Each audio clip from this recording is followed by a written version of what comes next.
Binnington plays it down to the corner. We have seen some wacky exchanges here. Caps shoot it wide of the goal. Ovechkin on the backhand. He scores.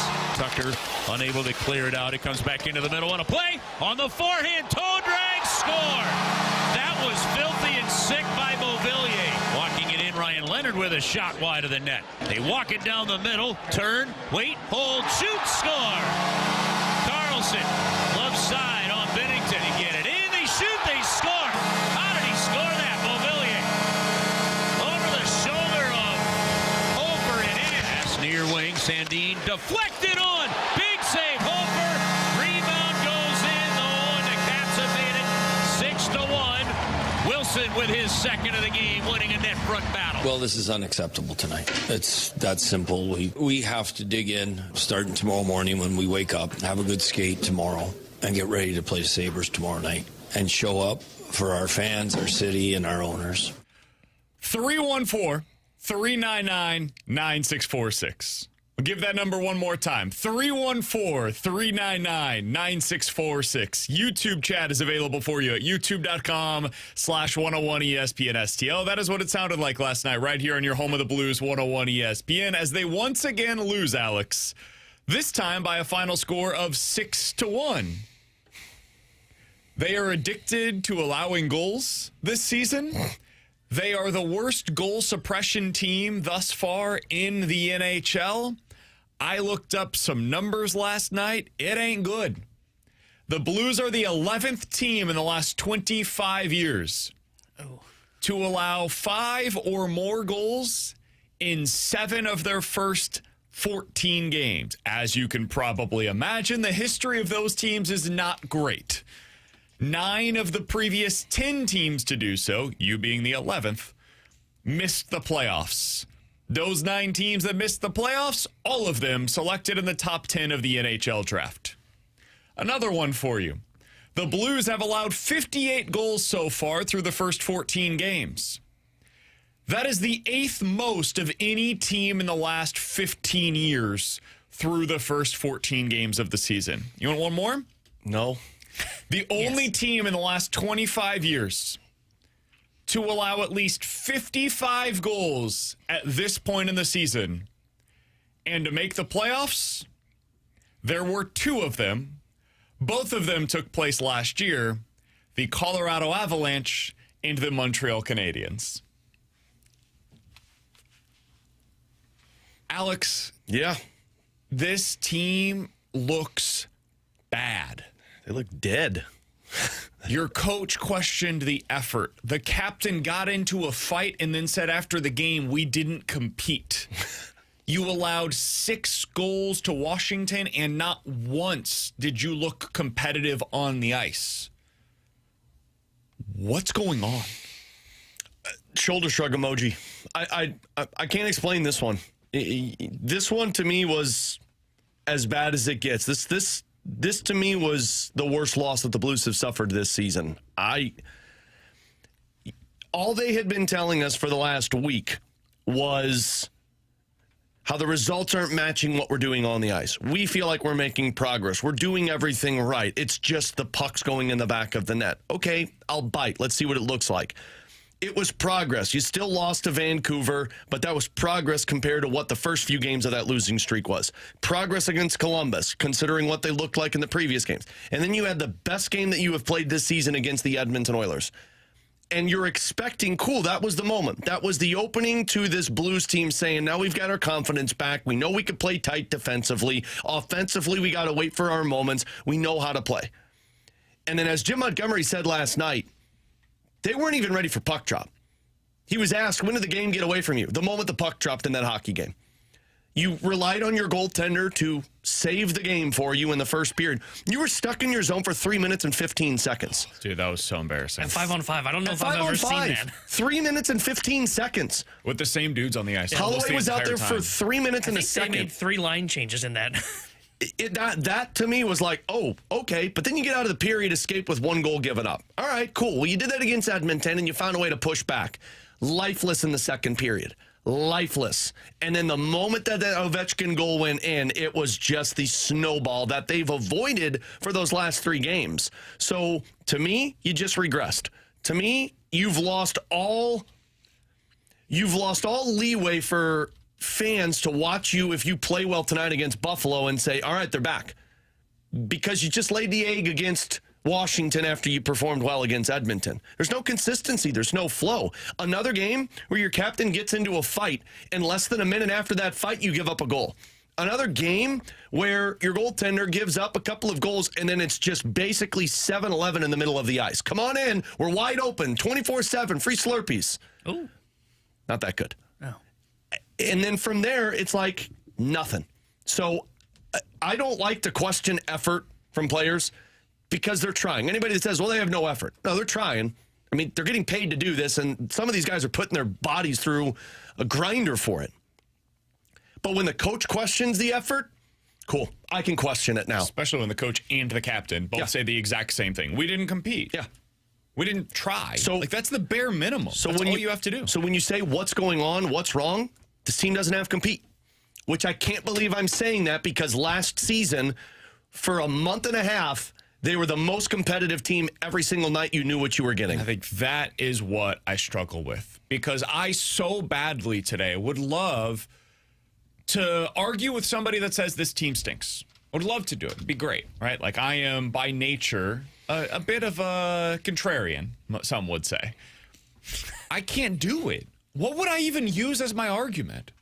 How would I suggest that this team is better? Other than like some of the underlying stuff, the numbers beneath the surface look better than what the overall record and stuff. Like, who cares? I watch this team night to night. You guys watch them night to night. Our listeners watch them night to night.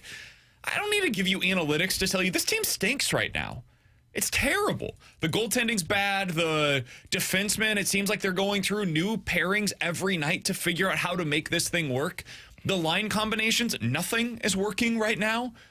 Your best player this season has been Jake Neighbors, and he's not on the team right now because he's hurt.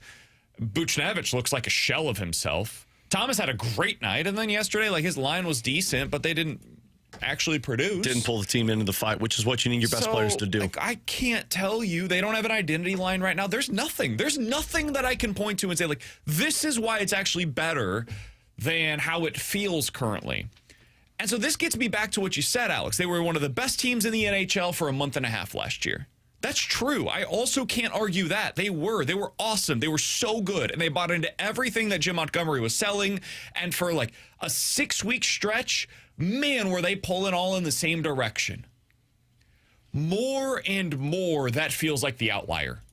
More and more, it feels like over the last 4 seasons, you have been this. This is who this core is.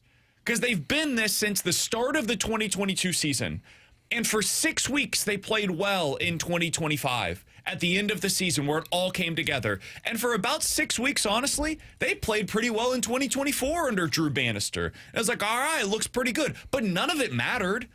They weren't ever going to make the playoffs that season. And so it was all just completely irrelevant hockey. And they were able to band together for a brief stretch of time there. And it required both seasons a firing of the head coach to get them there. You're not firing this head coach. There is no scapegoat coming away from the roster. If this is who this team is, dude, they are in a world of hurt. Because I don't know how you get out of it. This tailspin that they're going through right now, the roster is not ripe for the picking. Everybody has no trade clauses.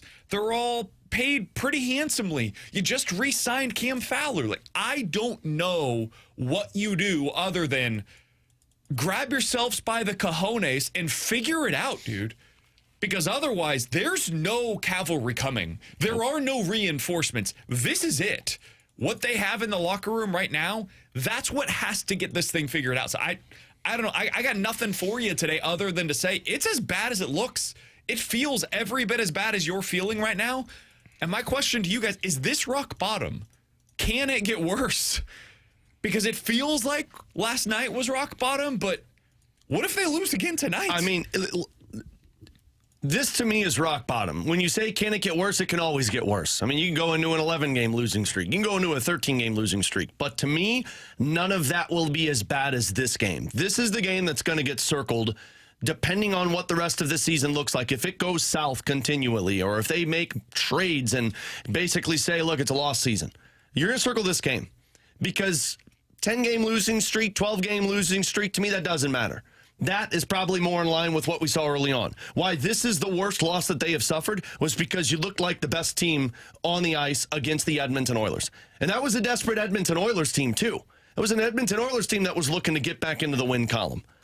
And the Blues went out there and wiped away two of the best players in the game, not allowing them to shoot. You went out there and you performed offensively like we've seen. You went out there and you eliminated the high-danger chances. No rush, no D-zone turnovers, no odd-man rushes. That was a perfect game. But why you circle that one last night is because you did the polar opposite of the game against the Edmonton Oilers. You reverted back to what we saw at the beginning of that 7-game losing streak. So, yeah, this team could go on a 15-game losing streak. And to me, I'm always going to go back to this one and say, yeah, this is where we knew. And if they go the opposite direction, if they pull themselves out of this and they figure it out and they put themselves back consistently, then this will be the moment that I said, yeah, it probably had an eye-opening moment. They had a come-to-Jesus moment when they lost to the Capitals that said, we got to be better than this. This was the Cardinals got shut out by the Colorado Rockies moment. Do you remember that? That was the moment where we kind of had a feeling, I think mine was the White Sox one, but yeah. That's fair. Yeah. Either one, yes. This is the moment that if I'm a front office member, I'm looking at this team saying, okay, we got problems. And it's not, I had people last night on the post-game show, which, by the way, BK, thanks for being on the YouTube chat last night. To be there. That was moral support, wasn't it? Because let me tell you, I felt he had to be there.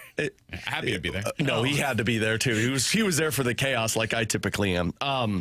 If you're a front office member, you're looking at saying, we're in trouble. There's no firing a coach. I don't know if you can trade anybody. I mean, the report yesterday of the Blues were calling everyone. That's great. I don't know what you're moving that's going to get you something that makes you better. This is on you time from the front office, from the coaching staff to the players. There's nothing we can do anymore. We've tinkered the lineups. We brought up the guy in the minor leagues. This is it. It's on you guys. We want to hear from you. 314-399-9646. That's the Air Comfort Service text line. YouTube chat is available for you at youtube.com/101ESPN STL. I would imagine there's going to be a lot of people that would like to sound off today, and we will do so throughout the show. We will be joined by Joey Vitale coming up at 11:30. We will have our Blues Take Purge. That is coming up at 12 o'clock. Unfortunately, it's become an annual event for us that we can almost schedule in St. Louis for the Blues sports season. If you have any takes that you need to get off, none of these can be held against you. It is our one time of the year where we get to do it. You have nothing that can come back to haunt you. Just say what's on your mind. You get one time a year to do this. The Scott Lee Heating mic drop features on the 101 ESPN app. What is your Blues Take Purge that you need to get out today following that loss last night? We'll get into those coming up at 12 o'clock. But next, what are you doing, Nat, tonight? How do you plan for this one with Jordan Bennington versus Joel Hofer? We'll get into that conversation next year on 101 ESPN.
the frustrating thing about a loss like this is that you really didn't do anything well.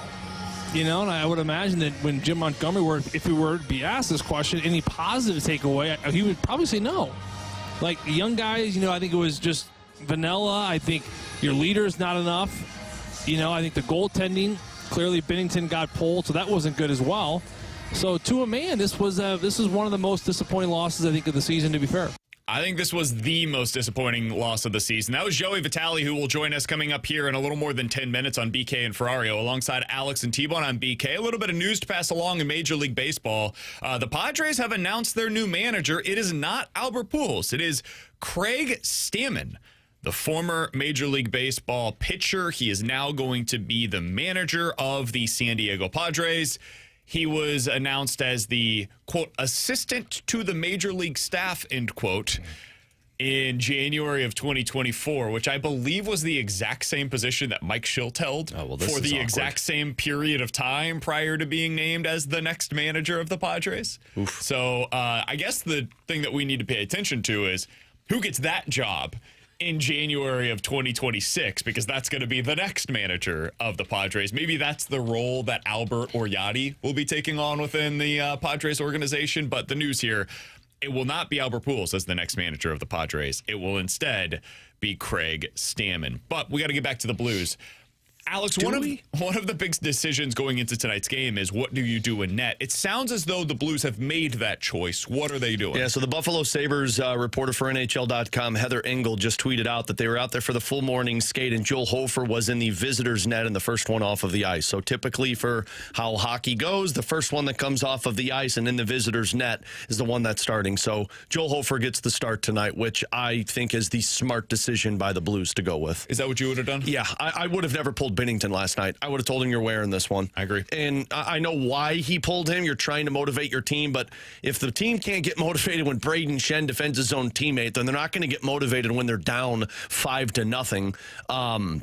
So I would have kept Binnington in net and told him, look, you're going to have to wear this one. It's not all on you. Your team let you down in front of you, but we're not going to waste Joel Hofer because we need him tomorrow.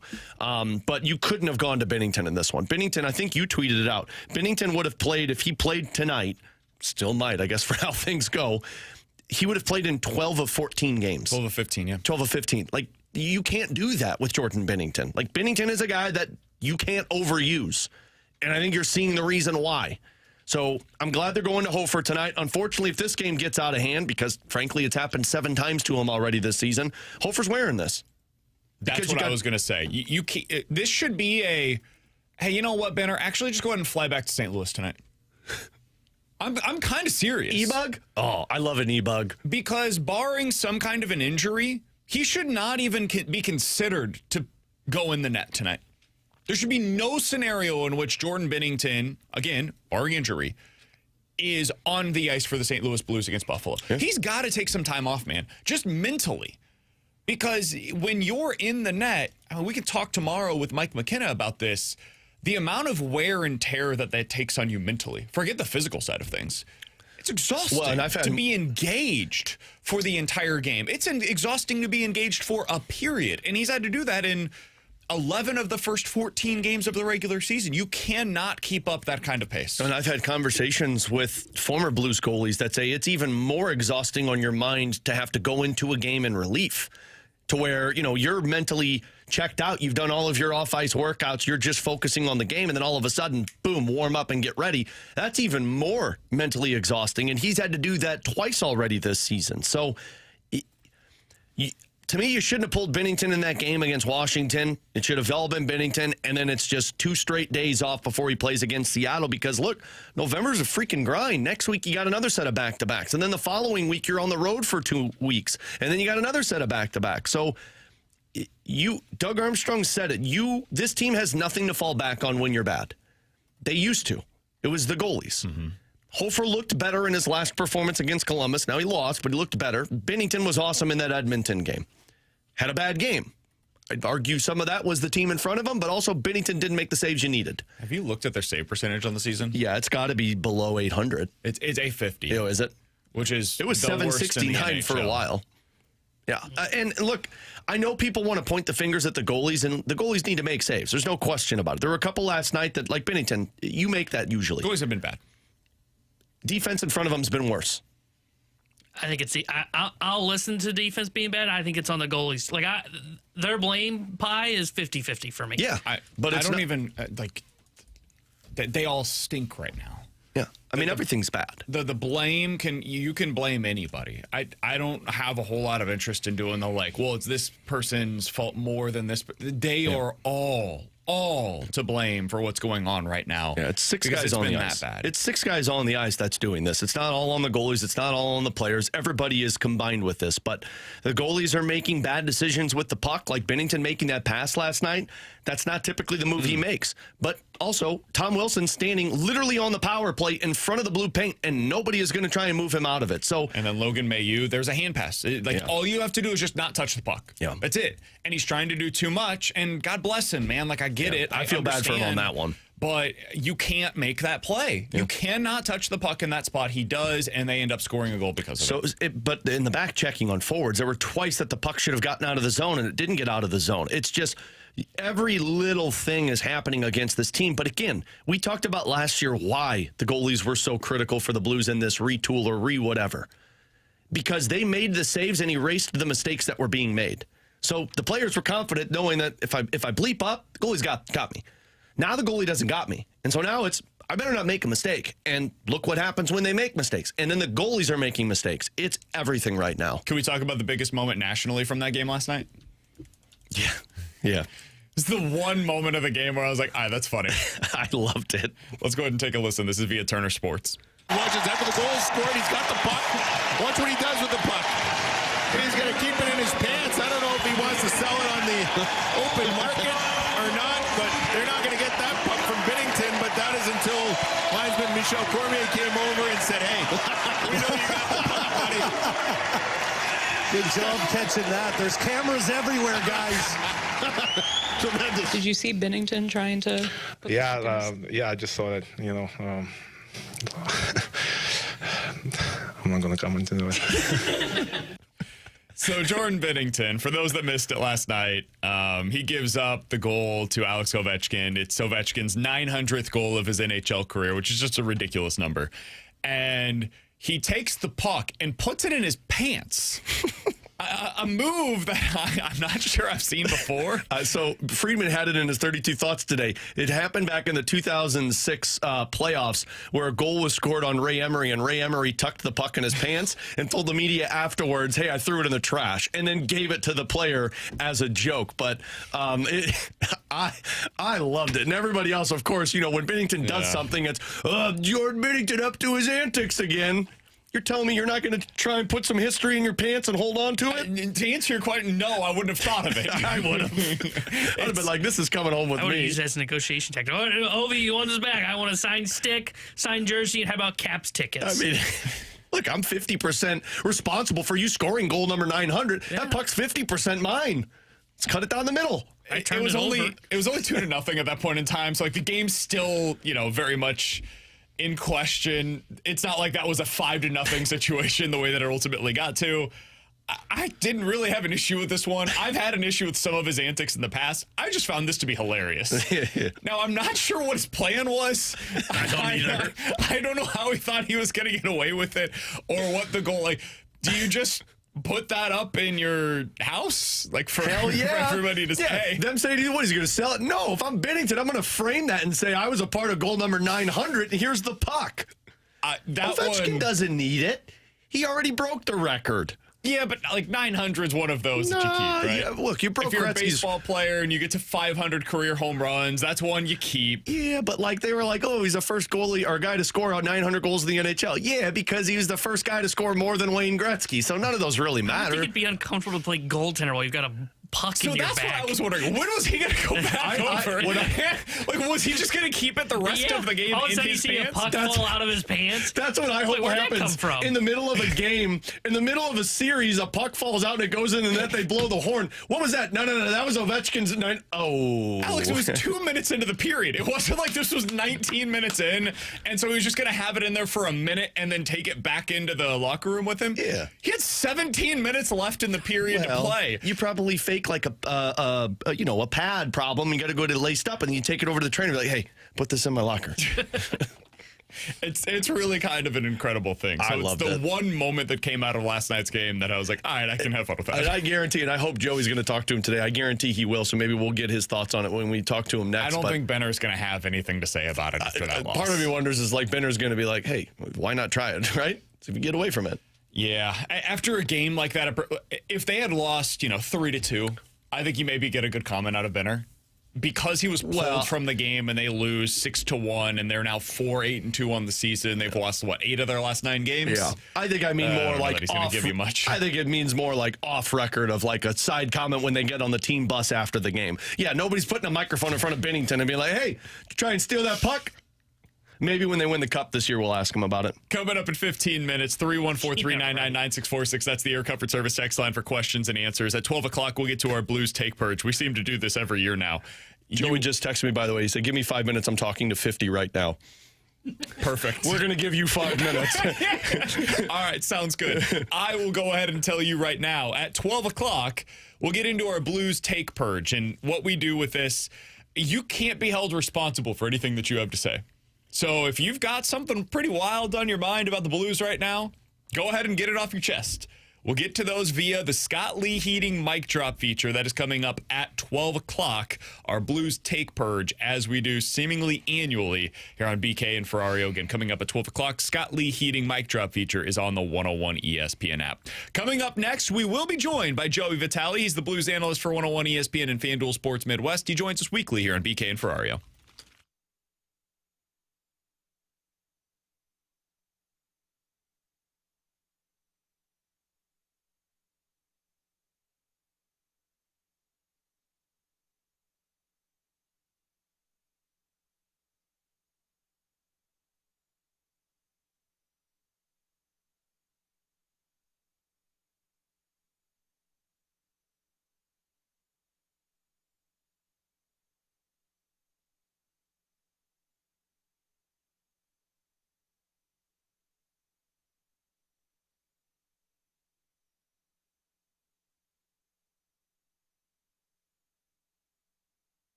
Tanner Hendrickson here, the Sports Center update, driven by Johnny Londoff Chevrolet and Johnny Londoff Autoplex. Blues fell to the Washington Capitals last night 6-1, and they are back in action tonight as they visit the Buffalo Sabres. We'll have pregame coverage starting at 5 o'clock with Alex Ferrario, then puck drop at 6 o'clock with Joey Vitale and Chris Kerber. The Sports Center update was driven by Johnny Londoff Chevrolet and Johnny Londoff Autoplex. SEMALondoff.com. Chevy, together we drive.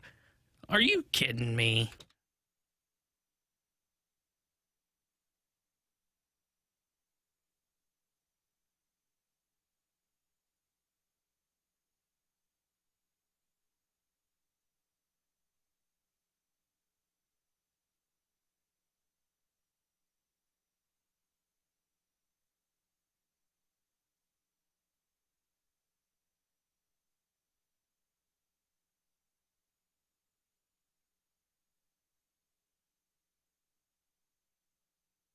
Alongside Alex and T-Bone, I'm BK. Happy to go out to the Collier and Thompson hotline to be joined by our friend, the Blues analyst for 101 ESPN and FanDuel Sports Midwest. He is Joey Vitale joining us here on the show. Joe, how you doing today, man? Joey!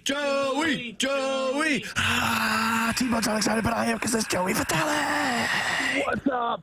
What's up, boys? How we doing today? Joe, did you drive home last night and listen to Creed like I did? Because I listened to the song, where they're like, hold me now, I'm 6 feet from the edge. I never got into Creed. I feel like they're just screaming in the microphone. I'm not. Yeah, it's great. Can you take me higher? It's like, I don't know. It's like they're so angry, I don't know. I'm actually a little surprised by that, Joe. Joe, you seem like a Creed guy. I got too much.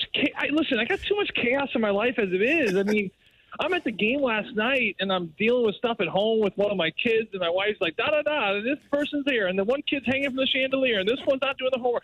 And then I go to this game in Capital One in Washington. It's like a freaking techno joint. Like, can we lower the volume in the music in these buildings? And I'm watching, 20,000 people go crazy, eat popcorn, and the music is so freaking loud. And then I go home to a freaking loud house, and I'm not going to listen to freaking Creed on the way home. It's just too much chaos. I need some peace and harmony. If anybody ever knew that Joey and I were very similar in certain things of our life, it was right there. Joey, I get you, buddy. I get you. Yeah. How about the sweet sound of silence? Amen to that. Yeah, that's my favorite music. Good news, you're in Buffalo, so you can just hang out for a little while there. So I guess I'm going to kind of ask this open-ended here, Joe. What happened last night? That's a tough one. I don't really know how else to ask it, frankly. Break that one down, doctor. I mean, it's a great question. I mean, they always say that the most simple questions are the best questions. I think as humans, sometimes we can overanalyze things or try to sound smart. I do this a lot. Try to sound smarter than we actually are when asking questions, when sometimes it's just a why or what happened. And, BK, it's an open-ended question, and I can kind of take it in 100 different directions with this Blues team. But I think that we're looking at a group of guys that is dealing with inconsistencies, and I think we're starting to see, fortunately, unfortunately, that it's kind of maybe an attitude, and it's really an urgency, a lack of urgency, if you will. This is a great hockey team, and they're extremely talented, and they're deep, and they got a mix of veterans and young guys. They got one of the best coaches in the National Hockey League. They got all the pieces, right? But mentally, right now, they are not engaged to win hockey games. They're not engaged to stick with the process of a hockey game. Jim Montgomery called the performance last night unacceptable. His words this morning, of course, in the media scrum there, we need competitive fire. We need to dig in. We need to work our way out of this. But this is an attitude thing, and this is something that the group has got to corral. They have to figure it out. There's going to be some lineup adjustments here tonight, and I think that Jim Montgomery is hoping to see some form of a spark where all of a sudden we see that competitiveness. This game, it's an analytically driven game right now. This game is simple, guys. There's a puck in the corner. Who wants to come out with it? I mean, that's how Steve Yzerman brought all those bodies to Tampa Bay. All those guys he drafted, they won all those cups. I remember him talking about how he drafts players. What does he look for? Is it a shot? Is it the intelligence? It's like he said, it's simple. He watches games. He watches young players play. Who comes out of the corner with the puck? It's puck battles. It's just that competitive nature where even Jim Montgomery said this morning, I'm going to break your leg. I'm going to chew your ankle to get that puck back. That's what I think this team is missing right now. So to me, BK, to answer that question, I would say the biggest problem right now is just the attitude and the urgency of what this team is. They know they can be great, but right now they're having a little bit of an identity crisis when it comes to that. Joe, Blues going full Dan Campbell.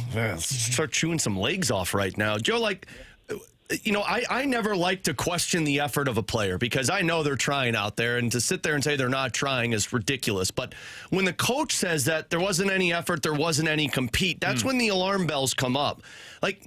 Your captain has tried to fight in 2 separate games to pull the team into it, and then the other team scores less than 60 seconds after. You've seen guys out there blocking shots, but then nobody else responds. So, if it is an attitude issue, what happens? Is this something? It can't be something that the leadership goes into and tries to get these players out. It's an individual thing, right? Well, yeah, and listen, the only thing, Alex, that you can do as a coach is limit ice time. And I think that Jim Montgomery has done that. I think that he's moved lines around. I think he's sat different guys, different portions. Tonight, Jordan Kyrou looks like he's going to be a healthy scratch, which I don't know if he's ever been a healthy scratch in his entire career.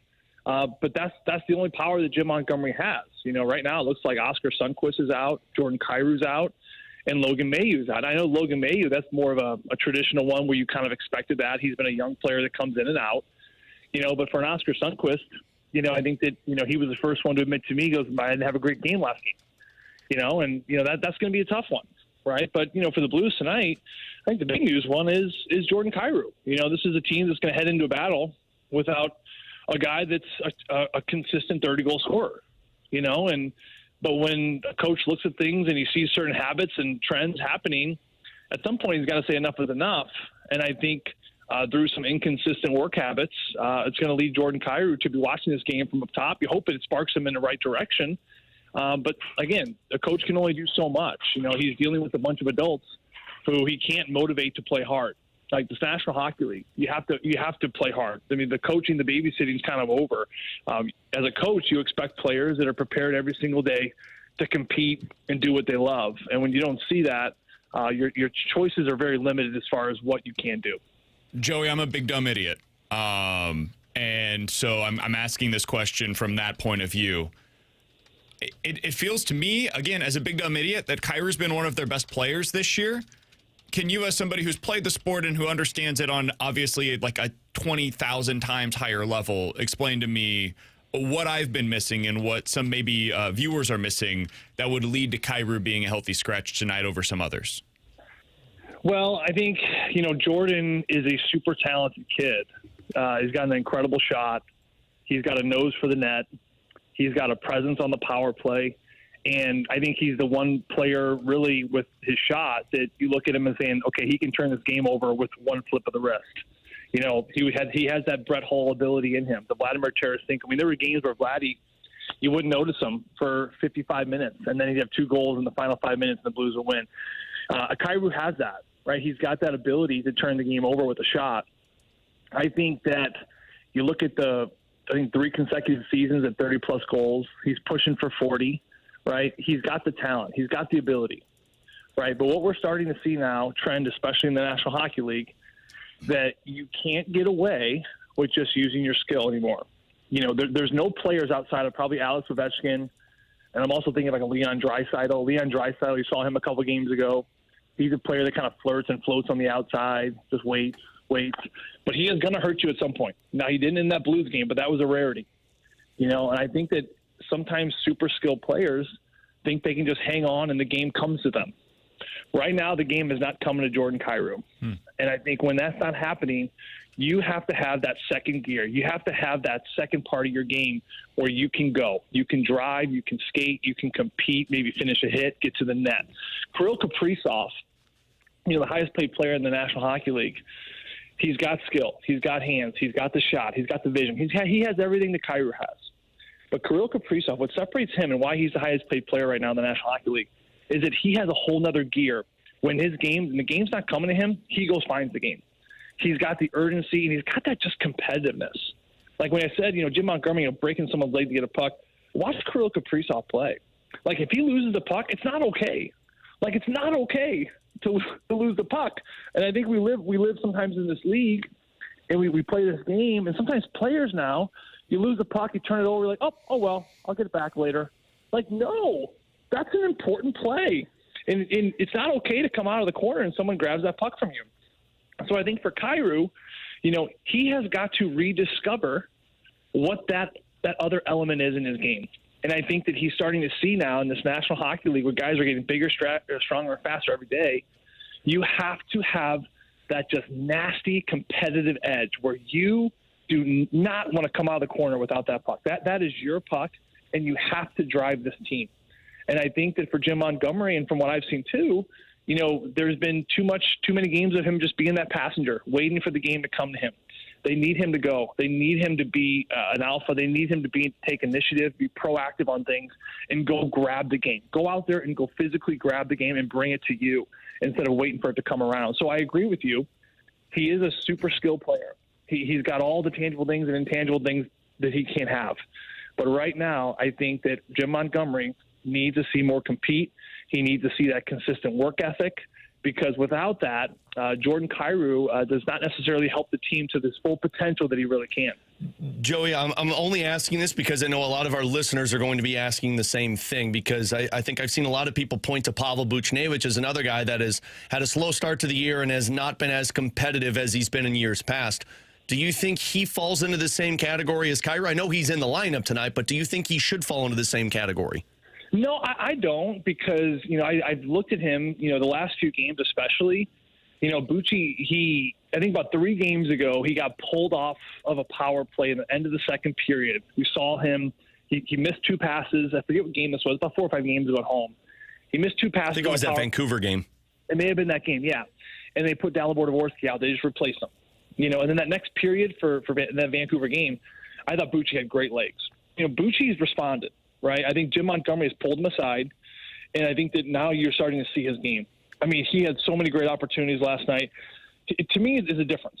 Like Pavel Buchnevich, he's not getting rewarded. He hasn't had a 5-on-5 goal yet this year, but it's not because he's not working. Like, he is competing. He is a competitor, and I think you're starting to see it more and more. I think there was a little bit of a lull to start the year where he was maybe a little absent in some games, but Jim Montgomery has pulled him aside, and he's got his attention, because the last 3 games, again, the point production doesn't show it, but there are really good things happening. You saw him last night. One-timer just missed the net on the Robert Thomas 2-on-1. He's getting some really decent looks, and he's kind of got that, that nasty, like, grind in his teeth, competitive edge. When he loses the puck, it's not okay. So I think that's where Buchnevich and Kyrou kind of separate themselves here a little bit. I think Bucci's okay. I think his game's starting to come. Joe, we appreciate the time as always, man. Thanks so much for hopping on with us today, giving us some insight into what the lineup could look like tonight. We wish the team and you nothing but the best tonight in Buffalo, and we'll talk with you again next week, man. Absolutely. Same to you. That's Joey Vitale joining us here on 101 ESPN. Appreciate his time. Wow. Yeah. Did not see that coming. I thought somebody was going to be a healthy scratch. I didn't know it was going to be Kyrou. Like I said, I thought it could have been Booch. I thought it could have been Holloway, because Holloway got pushed down the lineup a little bit, but Kyrou was taken off of that line with Shannon Pusuter last night in the 3rd period, and Holloway was put up there. I think a lot of people are going to be surprised by it. I know you had heard some stuff that people weren't thrilled with Kyrou's game. And I think that... And that was before last night. Yeah, the hard part is, I think a lot of people see it and say, well, he's the only guy that's producing points. And they're right. Like, the first 6-7 games of the season, he was their best player on the ice. He has not been that same player for the last stretch of games. And, like, the thing... Strangely, though, like, he hadn't produced a point in the last 3 games, but the Blues have been playing well over the last 3 games. So it's a weird... It is, and I think you have to look at how the coach wants his team to play. Like, what Joey said there is how they view this. Like, you've got to go into the corners and win puck battles. And he doesn't do that. But he's never done that. And he did that in the Dallas Stars game. The Dallas Stars game, the reason we talked about him being the best player on the ice was because he back-checked and broke up plays on the defensive side as much as he did on the offensive side. I should clarify. He's never done that consistently. Not once in his entire NHL career. Mm-hmm. Not once. That's not who he is as a player. And so what frustrates me a little bit with this, Alex, a lot of it, honestly, you knew who he was. This is not a surprise. that this is the style of player that Jordan Kyrou is, was, and will probably continue to be. And you decided to A, pay him, and then B, in the offseason, keep him. You had the choice. You chose to build around him. And now you live with whatever that is. Now, if you want to healthy scratch him, like, hey, man, they know more inside of that room than I do on the outside looking in. I had my questions about the whole, like, the way that the Cardinals, it's different.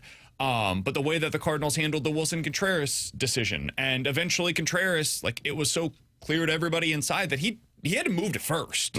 So clearly it wasn't working with him behind the plate. So, like, whatever I think about the situation, they've decided that.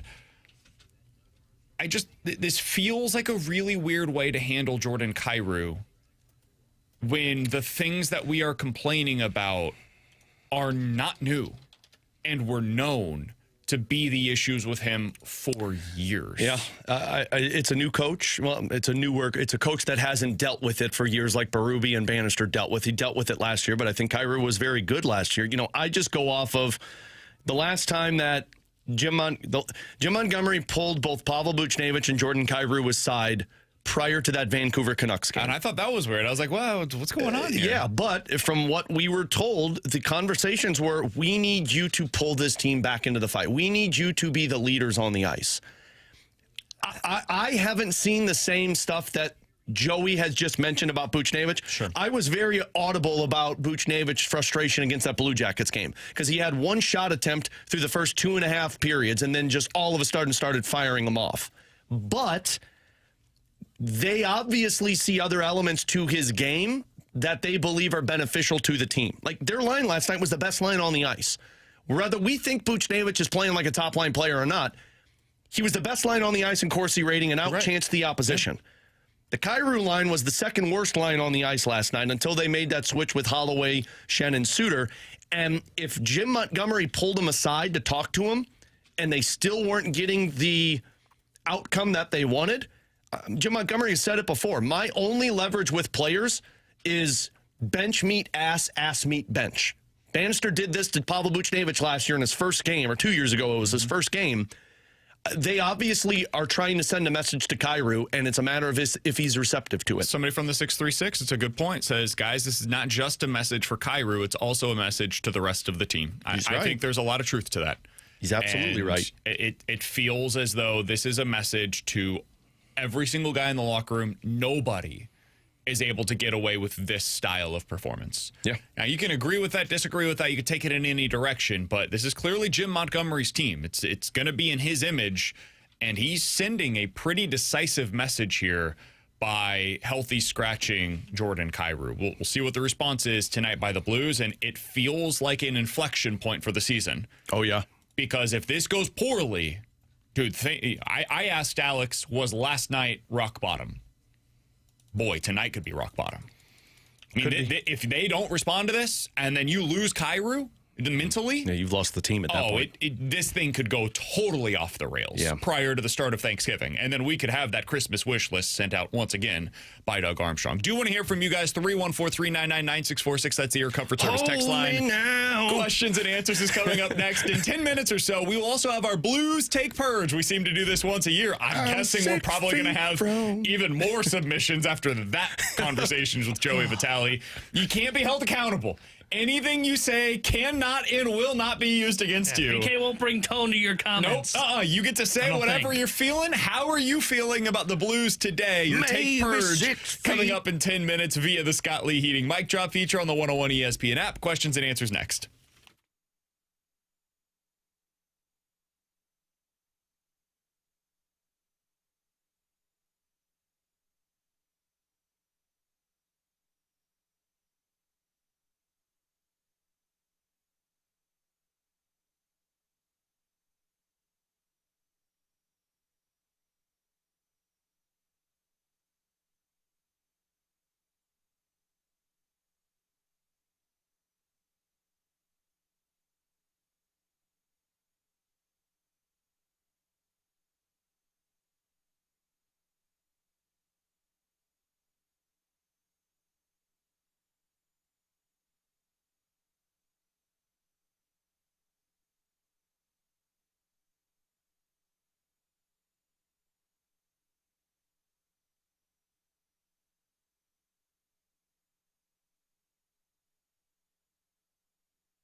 Alongside Alex and T-Bone, I'm BK, 314-399-9646. That's the Air Comfort Service text line. YouTube chat is on fire today. YouTube.com/101ESPN STL. We'll have our Blues Take Purge coming up here in about 5 minutes. Woohoo! Yeah, boys! I'm going to sit this one out, guys. I got Blues pregame tonight. Starting at 5 o'clock. Oh, boy. Can hear it right here on your home for the Blues. 101 ESPN. Hell yeah! Oh, my gosh. I just got 6 more purges to dig Oh, through. Man, you yeah. people are fired up. Whoa, I like it. easy. Blues Take Purge coming up here in just a little bit. Beat the Blues coming up at 12:30. Everybody else is doing it. Maybe you can do it as well. That's coming up at 12:30. Text in. I can cool beat kids the are doing Blues. it. We'll have a few contestants going up today against Cam Fowler. 314-399-9646. That's the Air Comfort Service text line for questions and answers. From the 314, guys, with Kyrou being a healthy scratch, could you see this potentially leading him to want a trade out of St. Louis? Yeah, I could. I don't know how far that goes, but yeah, I mean, I guarantee he's not happy about it. I think Joey's right. It's the first time he's ever been a healthy scratch in his career, with the exception of like when he was early on playing and then would come in and out of the lineup. But like as a consistent player, yeah. But the problem is the moment the player says he wants out, good luck getting a trade that benefits you. Like the last one that I can think of was that kid in Philly, Cutter Gauthier, who basically said like, I'm not signing in Philly. They flipped him for a young defenseman, Jamie Drysdale, who's really good. But that was also a guy on an entry-level contract who literally hadn't played an NHL game yet. He just told his team, I'm not playing for you. So I don't think it's going to go that route. I think this is just a matter of this isn't just Monty walking up to Kyrou saying, you're a healthy scratch, I'm done with you. Yes. They've had conversations of saying, like, look, this is what we want. We're going to have you sit out. We need you to come back more engaged on Saturday against Seattle. But I don't know in the mind of the player. The player might be frustrated. It is. I mentioned this in the last segment. It's an inflection point. This is a moment where things are teetering, and it can go in one or two different directions, fork in the road, whatever cliche you want to use here. Like, this is that moment. And we'll see how the team responds tonight on the ice. But it's more than just one night. They could play well tonight. I don't care. No, that's where I'm at. That does not tell me what it's going to look like a week from now, a month from now, a year from now, whatever. They played well against Edmonton, and then they played maybe their worst game of the season against Washington in the next game. They're going to have to put 4 or 5 games together because they've put 3 games together that I'm like, okay, they're making progress. You're going to have to string 5 or 6 games together of me looking at saying like, oh, this is the problem is solved. From the 314, guys, can you honestly say that this Blues team is better than the 2025 Cardinals? Not right now, I can't. No, I went back and looked at it because I'm like, other teams that's selected in the top 3 from that list you sent me. I'm like, look at these rosters and like, are they worse than the Blues? I went back and looked at that LA Kings one. I think it was 2020 Kings that picked 3rd overall. I think that was the year they picked Quentin Byfield. Man, go look at that roster. Their goalies had a 2.6 goals against average. They couldn't score. But Kopitar and Doughty were all on the team. They had Toffoli, they had Velarde. But in terms of the Blues and the Cardinals, no. I mean, I think they're kind of the same right now. It is one thing I don't understand about the roster, though. Like, why is it so much worse than it looked a year ago? I don't get it, man. I really don't. This should be a better team. Like, by talent, it is a better team than you were a year ago, and they're just not coming together. We talked about this yesterday. Buchnevich isn't playing like a top player. Holloway's not playing like a top player. Kyrou's had his ups and downs. Cam Fowler is not playing like a top player, nor is Justin Falk, and your goalies have been bad. I mean, everything has gone wrong for the team that should have been going right. From Mahomes Longbody. So when the Chiefs lose the next couple and miss the playoffs, what does this state have going for us when it comes to sports? Battlehawks, baby. Guess it depends on what Mizzou does because, boy. Mizzou hoops could be good. Maybe. Oh, are you talking the football team? Yeah, football, if they win this weekend, that helps you emerge from the abyss. I'm not counting on that. Yeah. So if Mizzou ends up going, 1-3 down the stretch, Chiefs, I mean, it's at least in play. They've got a couple of tough games coming up, Denver and Indianapolis. If they lose those two, whew. Yeah, not great. Not great, Bob. Coming up in 15 minutes, how much do you take into account previous history of true freshman quarterbacks in the spot that Matt Zollers finds himself in this weekend? Because I looked it up yesterday. I'll give you some of the information on how this is, generally speaking, gone for those true freshman quarterback. That's coming up in 15 minutes. But next, it is that time of the year again, ladies and gentlemen. We have arrived. It is time for the Blues Take Purge. If you have not done so yet, get yours in on the Scott Lee Heating mic drop feature. Whatever you say cannot and will not be used against you. in the court of law. You are not liable for any of this. You are not responsible for any of this. This is the one opportunity that you have here on this very show to just say something, get it off your chest. You'll feel a little better afterwards. How are you feeling right now about the St. Louis Blues? Take Purge next year on 101 ESPN.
Hey, it's BK for my friends at Victory Men's Health. It is time for you to unlock your inner champion. They've done it for me. They can do the same thing for you. Go over there today. Actually, you know what? Just check them out on their website. If you haven't done so yet, what are you waiting for? VictoryMen'sHealth.com.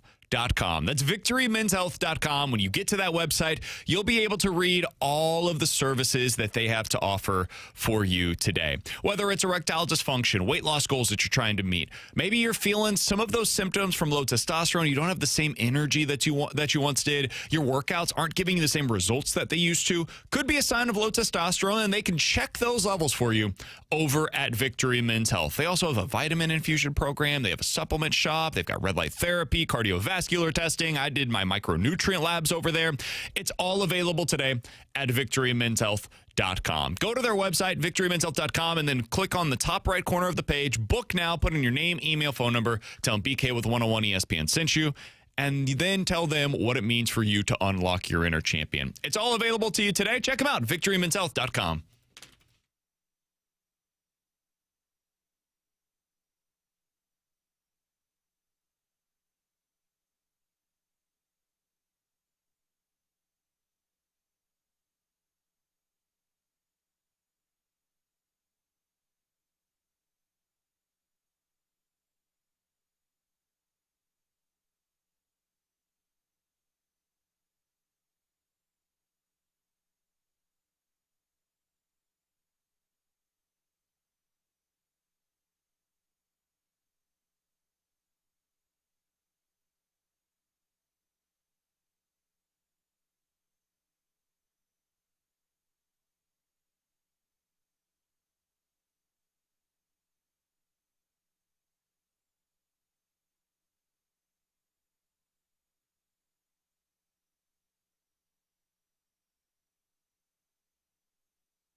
Music to my ears, right there.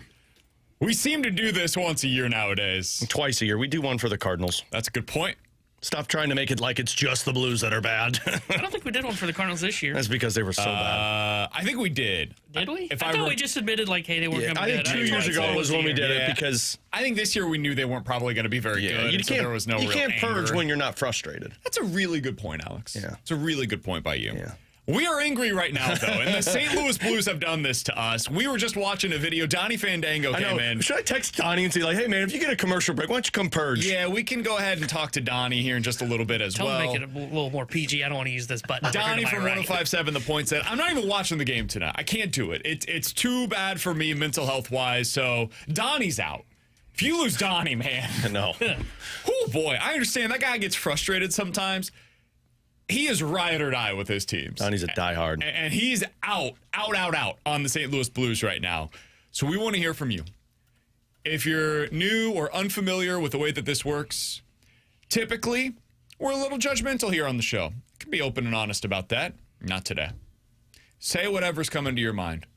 If you feel like this team was overrated from the start and they never had a chance, go ahead and say it. If you feel like this team's going to get back into the playoffs, they're going to win the Stanley Cup this year, and you truly believe that, go ahead and say it. I'm not going to call you out for any of it. We're just going to go ahead and take this in. We'll do this together. It's almost like a group therapy session. Nothing that you say today can be used against you. You're not responsible for it. It's almost as if somebody has taken over your body, and you unwillfully are saying these things out loud, but you need to get them out there. So, Alex...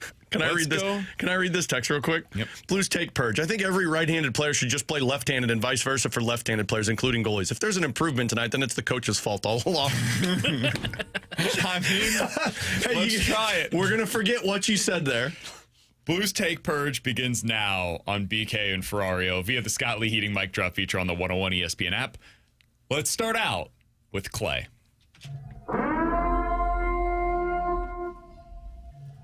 Blues take purge. My take here is that this could end up being a good thing for the Blues if this is like top 3 lottery pick bad. Not trying to be Mr. Positive, but if they're bad enough to pick in the top 3 to 5 of this draft and maybe even a chance at Gavin McKenna, could be very, very, very, very, very big for the future of this team.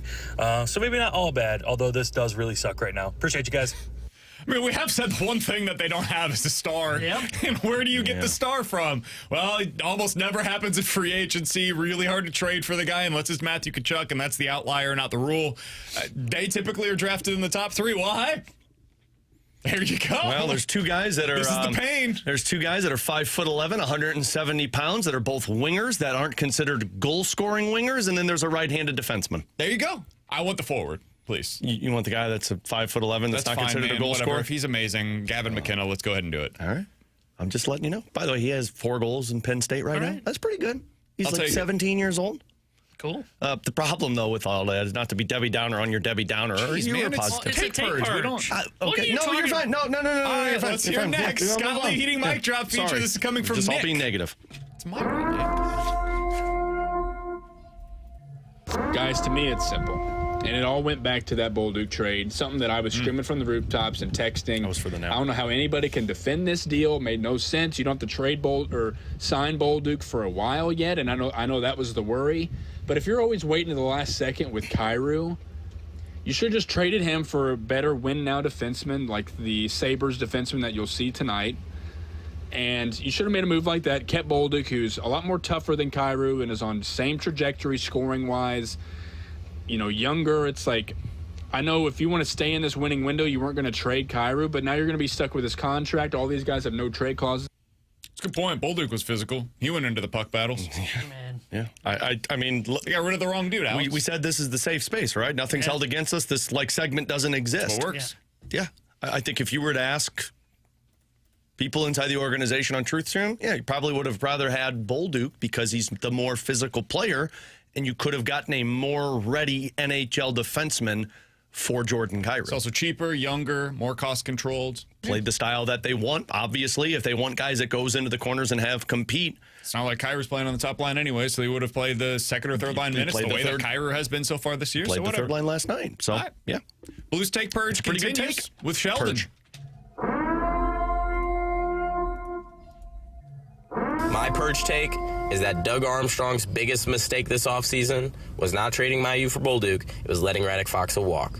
There is no way you can let the anchor of your most consistent line all year last year walk for 3 years at $2 million for Dallas. You easily could have paid that man the same amount, if not more, given him Bukestad's contract, something, because there is no way that one of the most feared lines in hockey nationally post the Four Nations tournament was the WTF line that we had.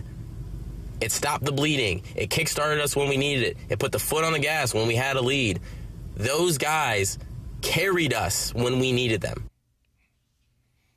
We can't be negative about somebody's Purge take, right? No, you cannot hold this. What is wrong with you? What are you doing, dude? Do you not What's get your the heart of the Purge take? segment? Really? The most feared line in the National Hockey League? Dude, we talked about them as an identity line. I agree with this take. Let's be real here. I agree with this take. I was the one that said, and you got mad at me when I said you can't let Radek Foxall walk. You're like, he's a fourth line center. He doesn't mean that much. Well, I'm not saying that right now because it's a take Purge. Can't hold it against him. It's a protected take. Hey, I don't know what else has really changed for this team. Apparently, Suter and Foxo were way more important than I anticipated. Well, Ryan Suter. I had no clue. Ryan Suter played a stop. Honestly, they probably would love to have Ryan Suter on the left side with Logan Mailloux, because every time Tucker tried to do something, Suter's like, no, I'm 40 and I'm not doing that. You put the puck in. I think there's some truth to that. I do too. Genuinely, I really do believe that there's some truth to that. Right now, they feel a defenseman short. And I think Mailloux's progress would be a lot better than what we're saying right now if he had somebody that could direct him the direction he needs to be. Can I give you a take Purge real quick? Sure. Yeah. Apparently, I'm not supposed to get upset. What happened to this team was Tyler Tucker having success in the playoffs. Oh, that is spicy.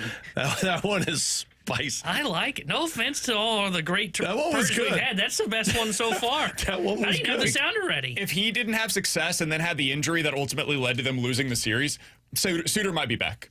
Because he's probably not a healthy scratch, which doesn't hurt his feelings. He was a little upset about that, I think.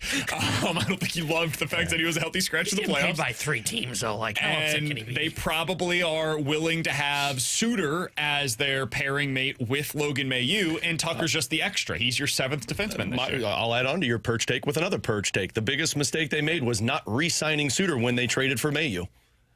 They should have looked at But the reason they didn't is because they viewed Tucker as a guy that they needed in their lineup because of the success that he had in the playoffs. That's malpractice then from the front. This is still the take Purge, right? Still the take nothing. That's malpractice then. Like, you can't assume a guy that has played, 75 games as a defenseman in the NHL for a series before he got hurt was like the next coming of Bobby Orr for you. It was the worst thing that could have happened to them.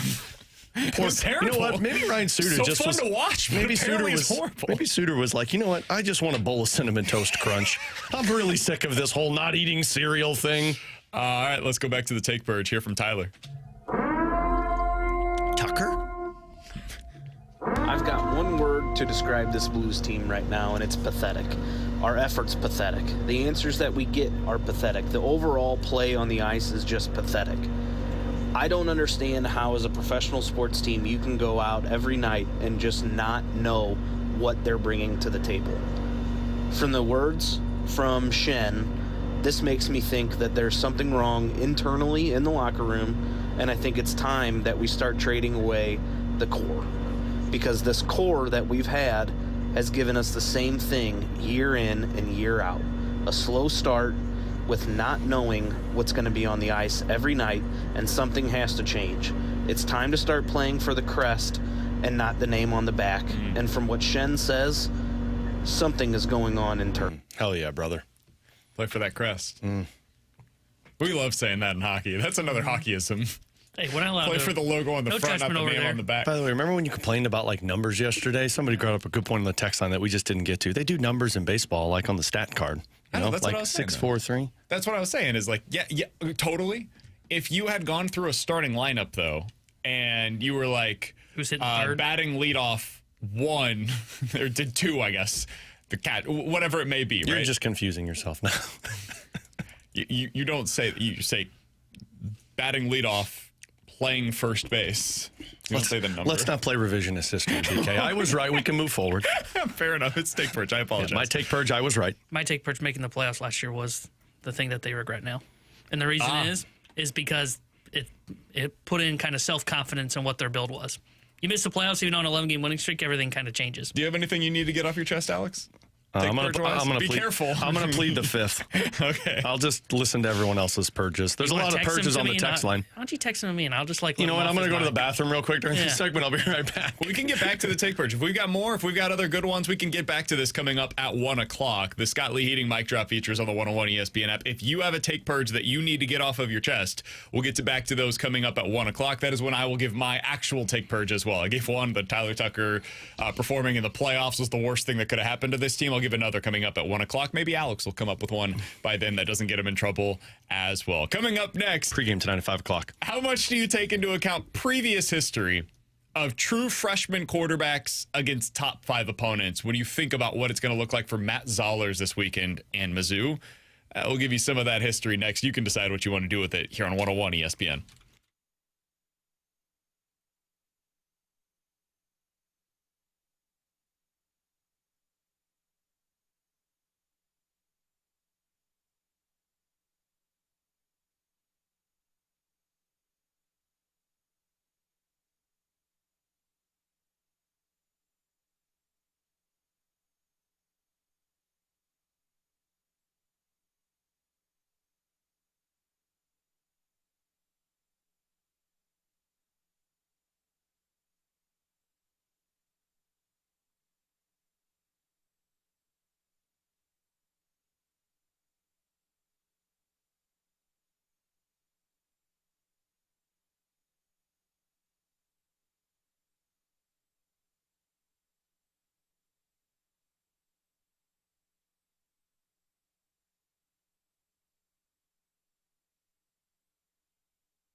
Alongside Alex and T-Bone on BK, I was just talking to Donnie. Went to grab some water. Oh, how's he doing? How's he doing? How's my guy doing? Not well. Did you invite him to come down for a purge? No, I just... You didn't want to? Just wanted to be there for him, man. I know. Maybe I might need to go check on him. He's like, man, can I talk about the Bills for a second, too? How do you not do anything at the deadline?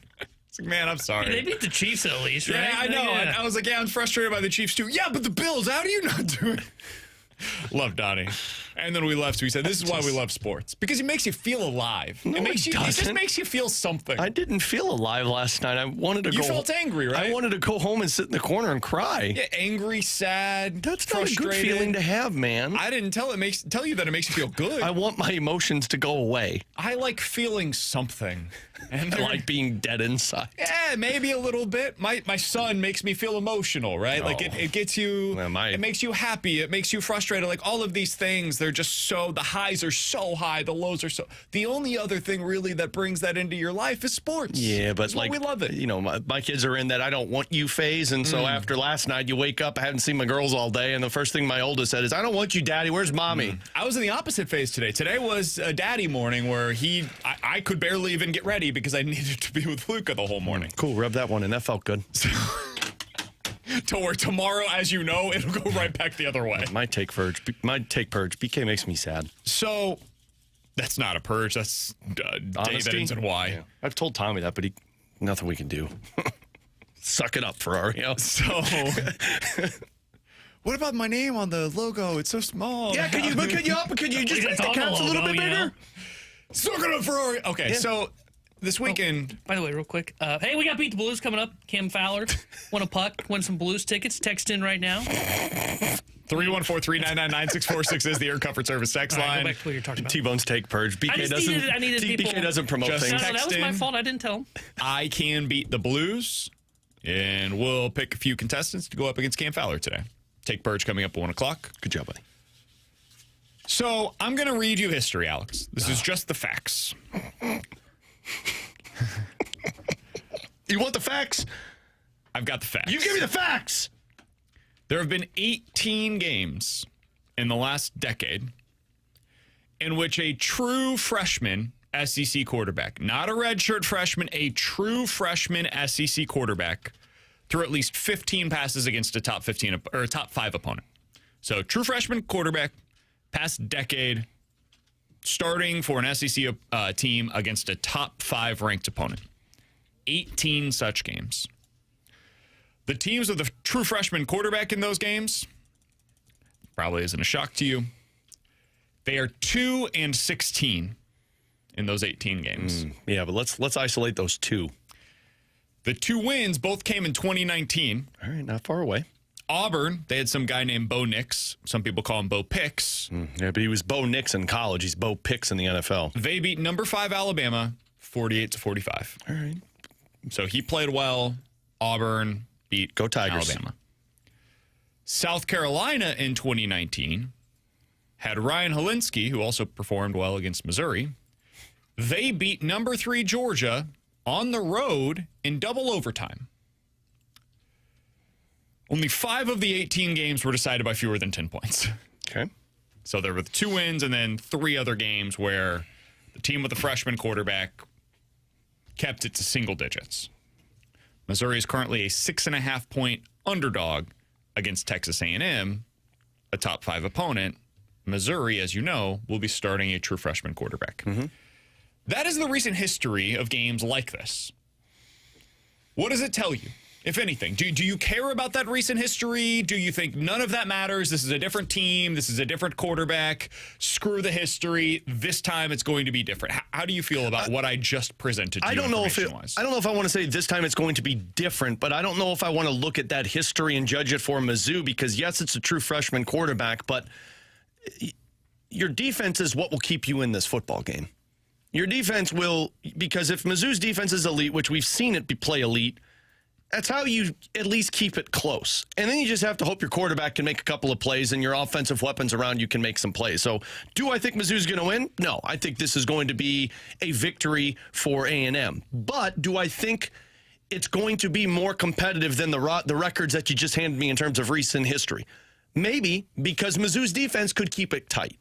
I just don't know if I don't know what to make of Zollers. Zollers came into a game and it's like, hey, he could throw the football.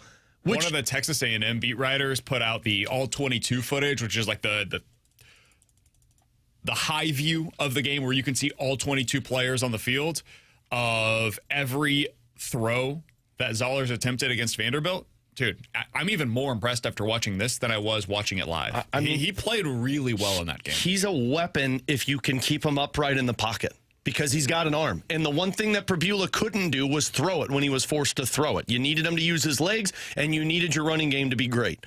So in this game, if Zollers can stay upright, if the offensive line can protect him and the weapons actually show up and can make plays, defense is going to keep this a one-score game. It's just a matter of how much does this snowball where the defense makes plays, it's 3 and out, and then it's back to the defense. That'll wear you down. So that's my thing, Alex. I don't think he needs to be great. Just be good. Honestly, if he plays pretty similar to the way that he played against Vanderbilt, I think Missouri will at least have a shot at this. Just need a steady line. Close. I go back to that game that Texas A&M played against Auburn. Now, this was at home for Texas A&M. Auburn's the one defense that I've seen this year for Mizzou where I'm like, that defense is as good as Missouri's was. Vandy, I didn't feel that way. I mean, we saw this past week with Vandy against Texas. Yeah. There were plays to be made there for Missouri. Unfortunately, Bo Pribula just wasn't capable of making many of them. But you could move the ball against that Vandy defense. Missouri's defense is really, really good. And they've got a great pass rush. They're excellent against the run. A&M is on their second running back heading into this game. Once again, their starter is hurt. They've got awesome wide receivers. They might have the best wide receiver duo in the league, and that's really my biggest concern. But, man, even against Bama, like they had 2 of the best receivers in the country. They played well, don't get me wrong. Ty Simpson made some huge plays. It wasn't as if they were driving up and down the field all day long. Missouri's defense played pretty decent against Alabama as well.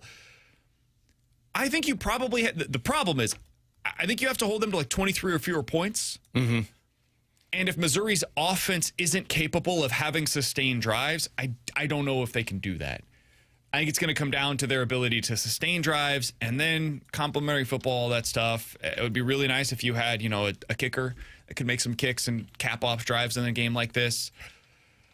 I just really do not feel good about this game. I mean, because it's hard of all of those different elements. Yeah, I mean, it's hard. I'm never going to feel good about this game until I see it in action, until I see Zollers, what he looks like on the first couple of plays, because then you'll get an idea. It's like, okay, he looks like what was his face for Alabama last year, who came in from the injured quarterback when Becht got hurt. Or no, it was Georgia. Becht got hurt last year, and then they brought in the other quarterback. Oh, it's their current starter. Yeah, and then, I mean, they did like a zoom in on his face, and he looked like Sam Darnold in the playoffs last year. So unless Zollers looks like that, right now I have to give them the benefit of the doubt for how good their defense is, and you just need Zollers to be competent. And if he's not, then things go south quick. My biggest fear is this. What's the worst thing for a young, inexperienced quarterback? Pass rush, right? Yeah. You end up feeling the pressure, you panic, and you've either got to get rid of the ball too quickly or you make mistakes, fumbles, interceptions, all of those different things. Guess who has more sacks and more tackles for loss than any team in the country Mizzou this year? No. Oh. A&M. Texas A&M. Oh, good guess, T-Bone. They have the best pass rush in the country. And their number 1 pass rusher is from Kansas City, Missouri. So if you don't, and he was passed over by Mizzou. Mizzou did not recruit him coming out of college. If you don't think that guy's going to be highly, highly, highly motivated to have a big game in this one, I got another thing coming for you. He has 9.5 sacks so far this year. So, yeah, that's going to be a problem, especially considering what it looked like for Missouri's offensive line at times against Vanderbilt, who has nothing close to the pass rush that Texas A&M is coming into this game with. It's a really difficult task. This is why I cautioned people coming off of that Vandy game of, like, don't get out over your skis with the Matt Zollers hype. I think he looked good against Vandy. Freshman quarterback in this spot, generally speaking, are terrible. So anything better than that, that's a win. Unfortunately, that's just where Missouri finds itself right now in its season. Coming up in 15 minutes, we're going to dive into the junk drawer. But next, it is time for Beat the Blues. 314-399-9646 is the Air Comfort Service text line. We'll have some contestants going up today against Cam Fowler. They will be competing for tickets to see the St. Louis Blues play and a signed puck by Cam Fowler. We'll do that next here on 101 ESPN.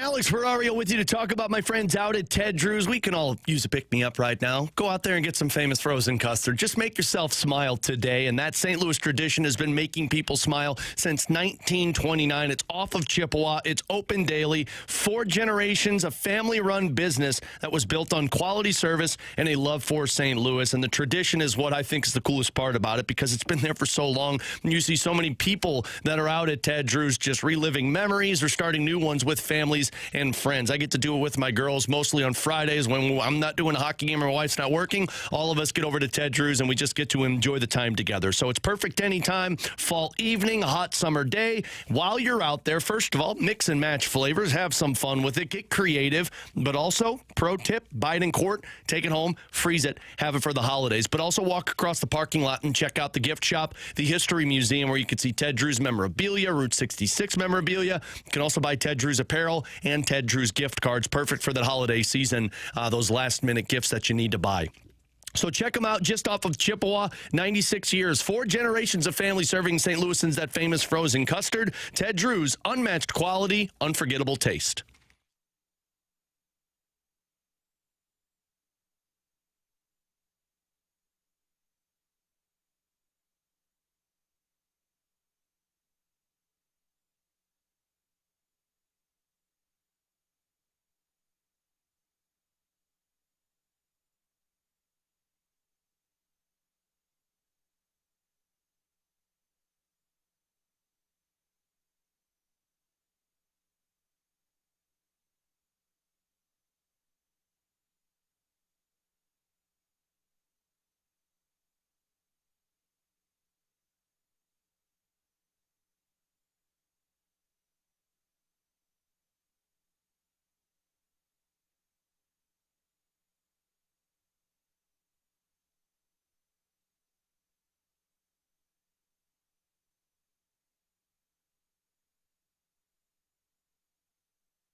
Tanner Hendrickson here with a Sports Center update driven by Johnny Londoff Chevrolet and Johnny Londoff Autoplex. Last night, the St. Louis Blues fell to the Washington Capitals 6-1, and they will be back in action tonight as they will visit the Buffalo Sabres. We'll have pregame coverage starting at 5 o'clock with puck drop at 6 o'clock with Chris Kerber and Joey Vitale, and big lineup changes coming for the St. Louis Blues, according to our Blues analyst. You know, tonight, Jordan Kyrou looks like he's going to be a healthy scratch. Jordan Kyrou out of the lineup today for the St. Louis Blues. When we see the lineup, we'll be sure to pass it along to you. This Sports Center update was driven by Johnny Londoff Chevrolet and Johnny Londoff Autoplex. SEMALondoff.com. Chevy, together we drive. Are you kidding me?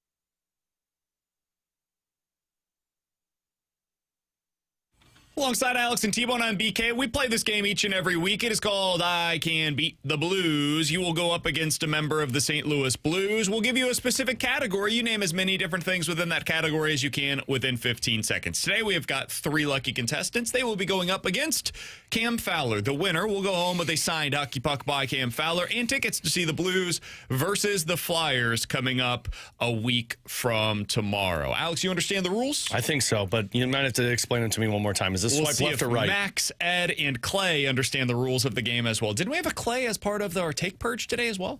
I wonder if it's the same Clay. You should ask him about that. You should ask him when we get to Clay. Bit. All right, let's start out with Max. Max, you're going up against Cam Fowler today and beat the Blues. How you doing, man? Not too bad. How you boys doing? We're doing all right. Are you a big Blues fan? Oh, yeah. Yeah, Max, you sound like I do after last night's post game. So I'm with you, buddy. We're going to get through this together. You think they win tonight, Max? I'm hoping they do.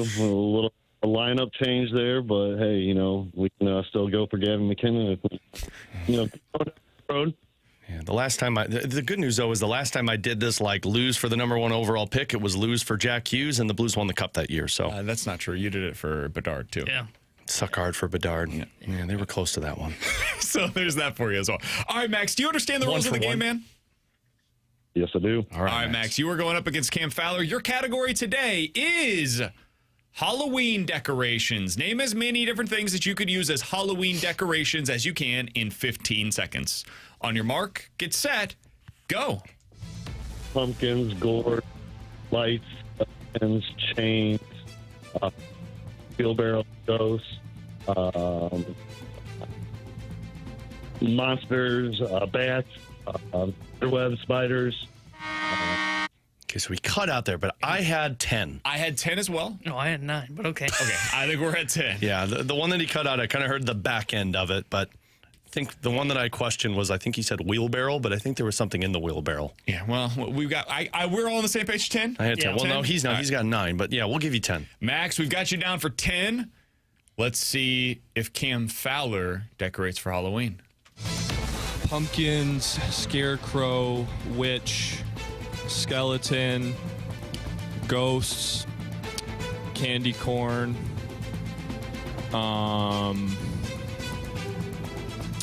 webs. All right, at the end there. It's webs. So I got 7. I got a 7 for Cam Fowler. Yep. That's a +3. Good start. Good start for our leader in the clubhouse. Max attack. Good work, buddy. All right, let's go out to Ed. Ed is going up against Cam Fowler today. Ed, how you doing, man? Doing well. How are y'all doing? Oh, we're doing all right. You a big Blues fan, Ed? I am. I actually beat Holloway last year, so I'm really excited to beat Holloway this year. Nice. Somebody came in a little... Got some badge of honor from the last victory. That's well done by you, Ed. He's also got it down to a science on how to get in for Beat the Blues. T-Bone is selecting his texts consistently. I think T-Bone's probably doing that on purpose. Ed, do you understand the rules of the game then? I'm assuming you do, considering you played last year. I do. All right, Ed. I do too, Ed. Your category today. Finally. Sports rivalries. Do I have this right, T-Bone? Yep. Sports rivalries. Name as many as you can in 15 seconds. On your mark, get set, go. Falcons and Patriots, MUKU, Texas, Oklahoma, Cardinals and Royals. Come on, guys. Wow, whoa, you don't have to go and attack us. For hockey, why'd you not say Blues Blackhawks? Yeah, come on, man. You got to go Blues Red Wings. Yeah. I mean, Blues Predators we would have accepted. City. I'm from Kansas City. Chiefs, Broncos, Chiefs, Raiders. Come on, Ed. I also have been given some inside information, and Ed, I need you to confirm nor deny. Are you bacon-wrapped wiener? Oh. I am bacon-wrapped wiener. Nailed it. Good to know. Also, I think... Where did that inside information come from? I do not reveal my sources on air. I think bacon-wrapped wiener is typically pretty positive with me on the YouTube chat. Okay. And I'm a fan of yours, Ed. All right, Ed, I'm going to give him 4. Is Atlanta versus New England a rivalry? Well, from the Super Bowl, I mean... they played once, so it was a memorable game. Look, I would have accepted everything on this one. I don't know that Blue Jays versus Dodgers is a rivalry because they played once, and that was a great series. You can say that all you want, but I would imagine the Blue Jays aren't happy with the Dodgers after that World Series, which means there's some bad blood, which is now a rivalry. Ed, I got your back. I'll give him You're 4. probably going to lose anyway, though. But go ahead. That's kind of why I didn't feel like it was a big deal that I gave him 4. If Cam knows sports he doesn't need to know. He needs 5, all right? Well, you know, you got to be plus 3 or better. Oh, yeah, you're done. It's bad. You're all done, right, Ed. let's hear from Cam Fowler. Does he know his sports rivalries? Yankees, Red Sox. That's a rivalry. Giants, Eagles. All right. Good night, Ed. Tigers, White Sox. Michigan, Ohio State. Michigan State. Ed hung up. Cowboys, Redskins. Wow, this is Ed. Bad showing, but good posts typically. I put him back on the line, but he's gone. As your alias. All right. We'll see you later, Ed. Better against Holloway than against Cam Fowler. Talk to Ed about using my face as his picture on YouTube.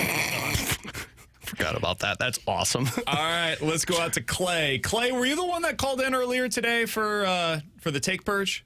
That was me that called in for the Take Purge. Right. Sorry, Clay, you can't be a part of this now. No, don't say All right, easy, Alex. Yeah, I like Clay.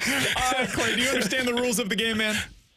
I do. My coworker Kyle beat Justin Falk last year, so I got big shoes. Nice. Everybody getting in on the fun. We are a very popular game show on BK and Ferrario. All right, Clay, your category today. Like Dick Clark.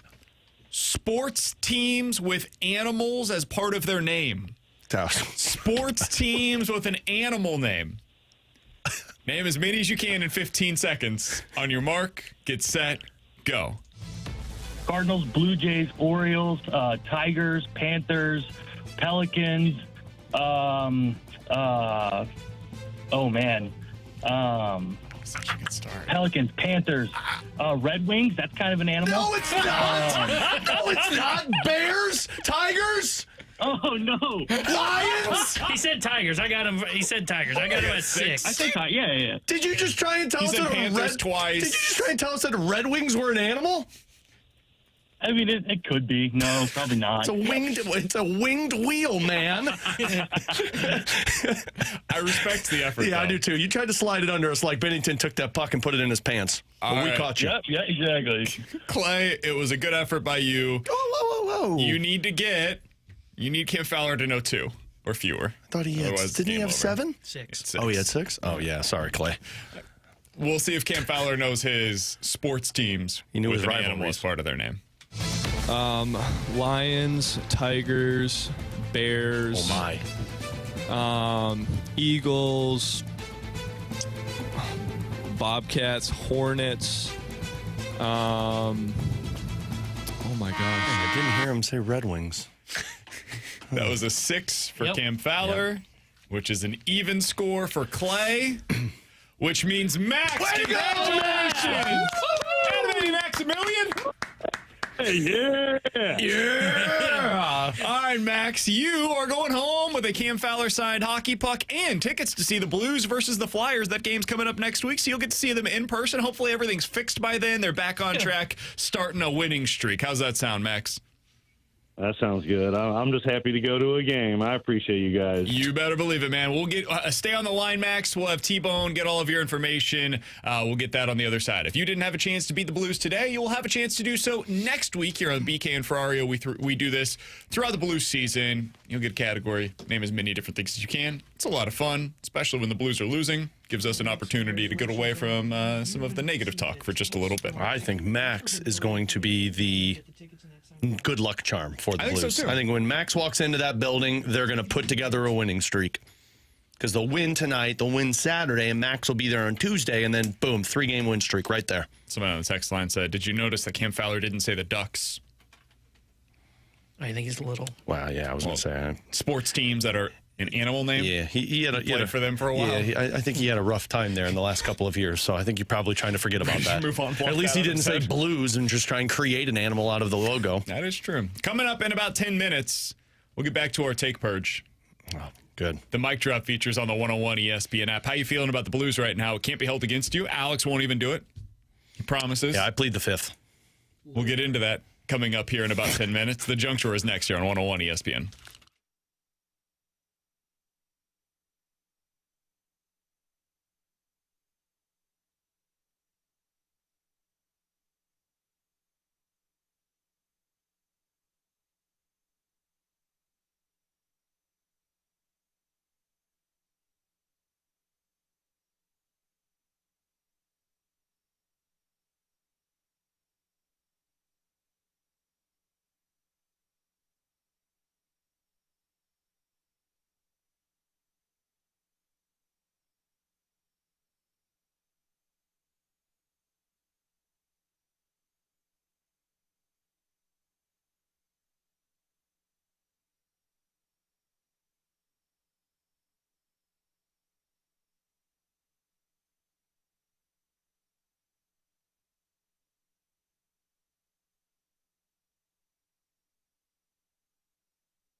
Alongside Alex and T-Bone, I'm BK. It's BK and Ferrario here on 101 ESPN. I was going to talk about the shutdown, but T-Bone decided he's got something better for us today with the junk drawer. What do you got for us, buddy? Man, I am really glad I got something. You guys big on the Baja Blast over there at T-Bell? My wife really enjoys it. She's a big Taco Bell fan. It's Mountain Dew. Yeah, no. Only Mountain Dew I like is Code Red. I won't drink any other Mountain Dew. You guys are never going to believe this. I don't drink soda, so... I don't drink soda. It's not good for the heart. Sorry, I didn't bring up like a focus on a lot herbal tea or something. I focus on drinking a lot of water throughout the day. Solid. But the reason I bring that up is because Taco Bell now is set to release a Mountain Dew Baja Blast pie with a new chillier drink of it as well. It's like a milkshake. It's disgusting. And it's like pie? Yeah, it's like a bright green. That's disgusting. Do you ever watch Loki? It looks radioactive. Yeah. Well, of course it does. It's blue. It's like It looks like the pie from the TV show Loki, where he just enjoys a slice of green pie. Was it good? Oh, it's fantastic. You have to check it out. It's not We're like watching a new show on HBO right now called Task. That's fantastic. It's really good. Yeah, I told you to watch it. It's How do you really good. have time to watch all this stuff? Well, when the Blues are down 5-0, 1 a.m. Yeah, Good well, there's Lord, that, man. and then when the Blues are down 5-0, I can give up. I've been trying to watch the last episode of this John Wayne Gacy show for the last 4 nights, and I can't get through it.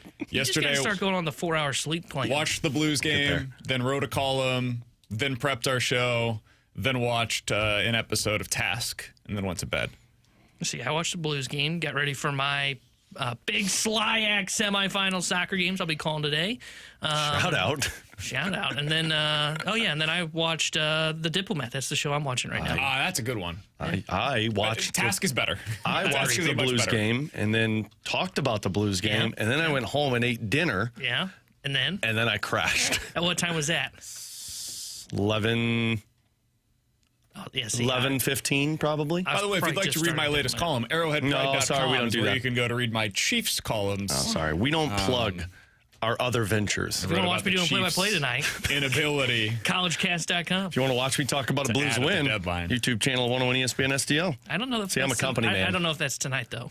Yeah, it'll be tonight. It might be scheduled for TBD. It'll be tonight. 4-2 final score. Would you eat this? The hell no. Pie? No. I'd give it a try. I'd try it. Yeah. No, that's disgusting. I don't think I would like it. I don't like Baja Blast, so no. But I'm not eating pie that's blue. Would you try a Code Red just about pie? anything. No. Sure, I'll try anything. Anything? Anything once. I mean, I'm going to try, I think, next week, a mayo and onion sandwich. Oh, yeah, we were supposed to do that yesterday. To be I fair, forgot. you're not trying it. You're being punished. Yeah, I know. Yeah. I'm not excited about it. I'm putting so many onions on it too. And mayo. Oh my god, it's going to be lathered in mayo, and there's going to be like an entire You're onion. that white gelatinous substance is going to drip down. Yeah, it's like it's Aldi brand mayo too, so it's a little bit more liquidy than it's thick. Stop. And I got the white onion. I genuinely might throw up. You know what I'm going to do? That's I'm going what to I'm hoping for. I think there's a real chance. You guys seem to enjoy me throwing up during the beer I do apologize, by the way, for anybody that is watching on YouTube when we do this punishment next week. You almost threw up on the baby food too. I remember. Yeah, this. I'm going to make a I have a volcano. gag reflux that's you do. very real. I'm going to make a volcano of white onions, and I'm going to make a volcano of white onion with white gelatinous. Oh, yes, I can. Oh, yes, I can. I'm going to paste the mayo between the onion and tower it. You're going to, every bite will be crunchy with onions with a little bit of mayo aftertaste. You want cheese on your sandwich or no? No, there's no cheese. It's mayo, it's onion. Offer him some cheese. No. I mean, did you offer me an out? Punishment. Did you offer me an out with my coffee and mayo? No, I didn't put sugar in my coffee. I didn't do creamer. I had mayo straight with black coffee. And it was delicious. No, it was not. I still have. I'm surprised you've every ever bite. Drink coffee. Every bite is going to be onion. And then in between is just. See, I don't think the onion's the worst part for him. I think it's the mayo. It's all of it. The onion will be awful. Raw onion. Oh, really? I like sautéed onions. I hate raw onion. Well, and it's white. Okay. It's white raw onion. Like I do red raw onion like on sandwiches. Those are fine. I could do a little bit of. And these are going to be thick onions raw too. white onion. Like big slices of it, like right, a awesome I'm blossom. gonna go get sick during the break. Coming up next, we're gonna continue our Blues Take Purge. We typically do this once a year for each of the local teams. Unfortunately, lately it's become an annual tradition. It's funny, you'll be purging next week when you eat the sandwich. Nothing you say can be used against you. It's all just putting it out there into the ether. It'll make you feel better. It makes you feel lighter.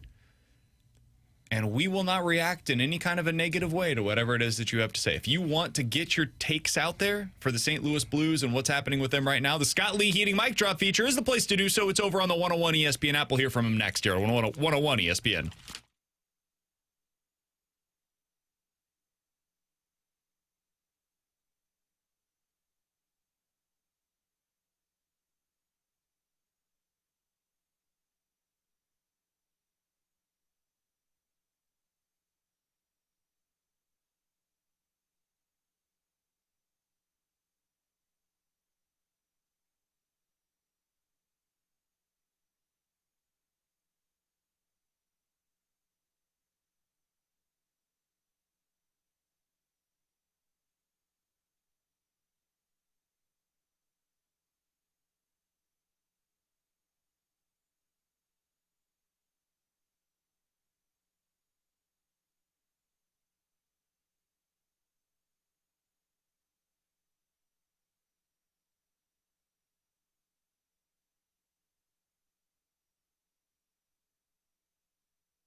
Alongside Alex and T-Bone on BK, it's BK and Ferrario here on 101 ESPN. It is time for a Blues Take Purge. It's almost becoming like a biannual tradition, semi-annual tradition. here on BK and Ferrario. That's Love something it. that Splashback Deuce over on the YouTube chat mentioned. dare you. I said, hey, we're doing this kind of every year. He said, biannual. Yeah, that's true. Semi-annual, really. Yeah, this isn't just on the Blues. It's here on BK and Ferrario. Now we're in the area where we don't have to do purges on the Cardinals because we know they're going to be bad. We really need this team to get out of this, by the way. We need somebody to get out of it. I can't go on. I would really like to have something positive to talk about. And I don't think that the Cardinals are going to be that great next year, guys. That's my Cardinals take Purge real quick. Moment of honesty. Yeah. When things are going well, it's just not as exciting, the takes aren't as hot. Serious? Oh, yeah, the content's so much better when the I am teams are the bad. take king when this team is good. I think they're going to win the Stanley The Cup. time to do radio in a It's a city little is when the team is succeeding. Oh, when they're flailing a little bit, that's when it gets juicy. It's nice when there are some low moments. Yeah. Losing a series, getting swept against the Pirates, there is some value in that, right? It adds to the theater. It adds to the emotions. That was of his it. take purge. You can't argue it. What the He didn't say it was a take purge. It's this segment. What do you mean? Oh, we didn't open it but up the yet. sirens didn't go hasn't off. played. He didn't put the sirens off. My bad. That's true. What a technicality for It's like when you say no thing, offense. though, is when your team is really kicking ass.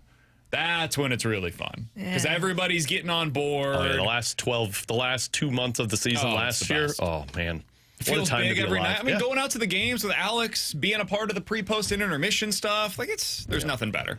Yeah, postseason. I mean, we need postseason. I really haven't experienced that a whole lot with the Cardinals, frankly, because since I moved here in 2016, it's been down. They had the one playoff run, but I was in Kansas City that year. my take. Both playoff runs. This is a Brandon Kiley problem. If we remove BK from the equation, then both our teams shall be saved. We're talking. I am willing to use him as a sacrificial lamb to get the St. Louis sports teams back and going BK again. does move back to St. Louis.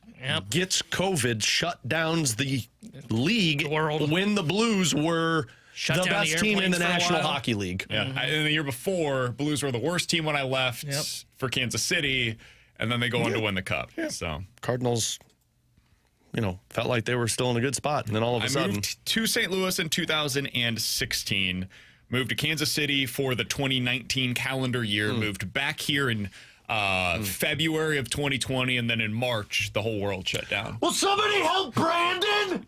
All right, let's go ahead and get into the take purge here on BK and Ferrario. Let's hear from Joe. Joe, what do you got?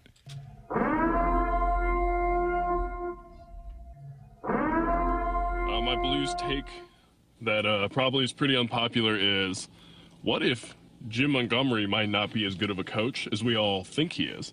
We place the blame on Kyrou, on the young guys, on the defense, on the goaltending. I think everybody's a little scared to maybe acknowledge the fact that Jim Montgomery just might not be the guy. Yeah. I mean, maybe there's a reason that he's only stayed in a job for a couple of years, Alex. It is true. And I, as an intrusive thought / a purge take, it has crept into my mind. He did lose the Bruins locker room after having the best run ever and getting bounced in the first round Maybe of it was the playoffs. leadership in their locker room that actually made that work. Sure. Is Patrice Bergeron, that locker room, didn't he tell you guys? The locker room ran itself. This one doesn't. He needs to step up and be a part of it. Sure. Yeah. You know what? Go No. for it then. Go for it. No, go it. Sure. All right, let's hear from John.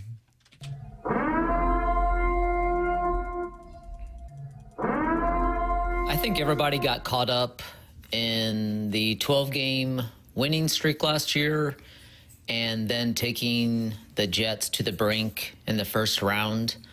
But fundamentally, before the Four Nations, they didn't play well at all. This is the same core, and they're not playing well this year.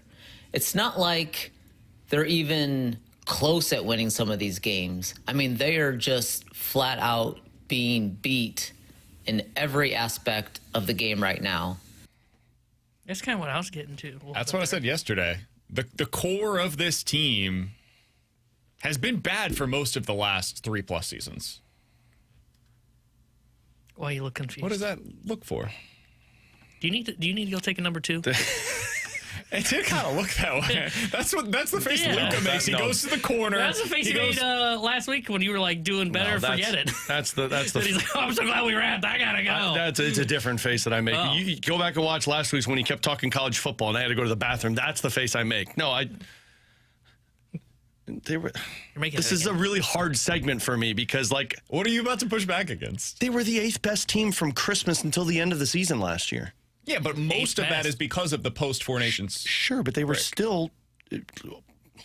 Okay, well, let's take out the post-Four Nations break then and see where they were at. Yeah, they were like a middle-of-the-pack team. Yeah, middle-of-the-pack team. Okay. That's better than what they were in the first half. Yeah, but it's not good, though. No, of course it's not good, but we're not just going to pretend that the 12-game win streak was that was everything. I mean, they made it into the playoffs by a tiebreaker, and it required a 12-game winning streak. Think of this. It is basically the equivalent to the 2021 Cardinals, who went on a 17-game winning streak to finish out the season that year. If not for that 17-game winning streak, they would not have been a playoff team. And we always go back to that. Man, if we're going to do that with the Cardinals, we also have to do it with the Blues. If not for a historic in nature winning streak and the best that they've ever been on home ice down the stretch, yeah, they would have missed the playoffs last year. And then I don't know what the offseason looks like, but I don't think we would have been talking as positively about the team as we did. Yeah. Is that unfair? No, because that's kind of what I was trying to get to when I gave my Purge take of, making the playoffs may have helped them disguise what this core really is. And I think at this point, it is completely fair to say the ceiling for this core is a fringe playoff team. Because that's what they were last year. We can say they were a playoff team. They were a fringe playoff team that required the tiebreaker and required a 12-game winning streak. They went 11 games. Think of that. An 11-game winning streak would have been impressive as hell. They would have still missed the playoffs. Oh my and you're God, right. They're the Cardinals. I know. They're the Cardinals from 2020 to 2024. What year are we in for them in this? 25.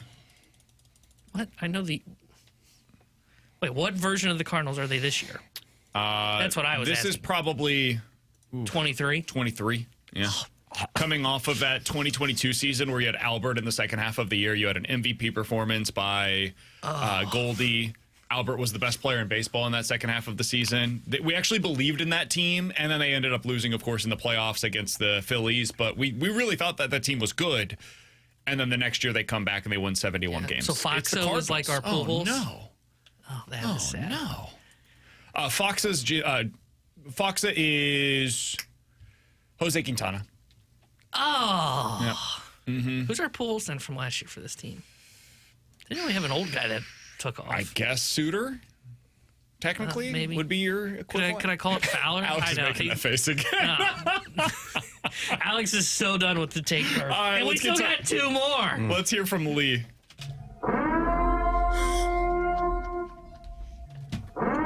Yo, look, I don't know much about hockey, but like I've said this for years, like they lack a lot of grit and toughness and leadership on that team. The spark of the new coach is fading off, and now the true identity of this team is revealing itself from a leadership standpoint.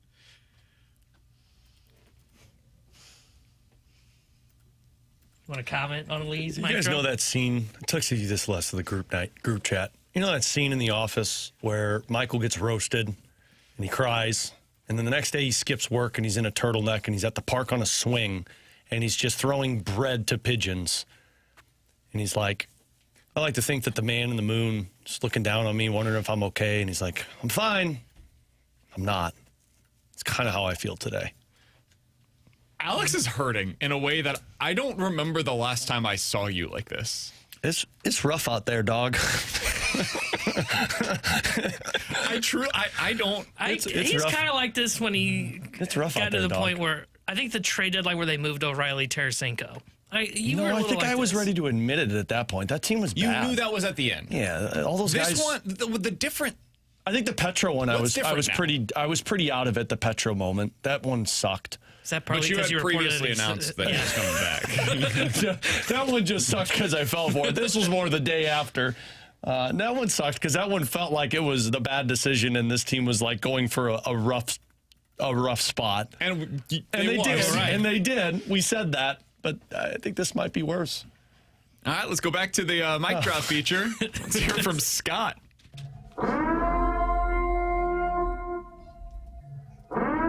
How many times are the Blues as a franchise going to let crappy players who don't give a crap about the product that's on the ice get coaches fired. It's just laughable at this point. The Buchnevich contract is going to end up being the worst move Army made in his entire tenure as a GM, and he gift wrapped a turd and laid it right on Alex Steen's desk. Oh my God. Good luck, Steener.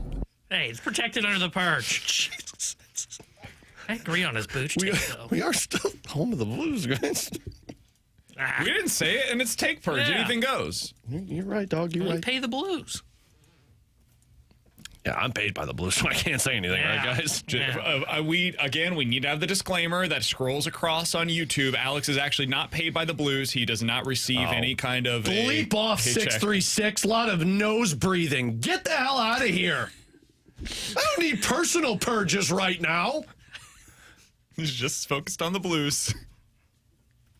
You're the Blues pre and post game host, though. So I think that's where it's really rough out there, dog. Those post game YouTube you chats. You said dog 4 times in the last 6 minutes. They've broken me, dog.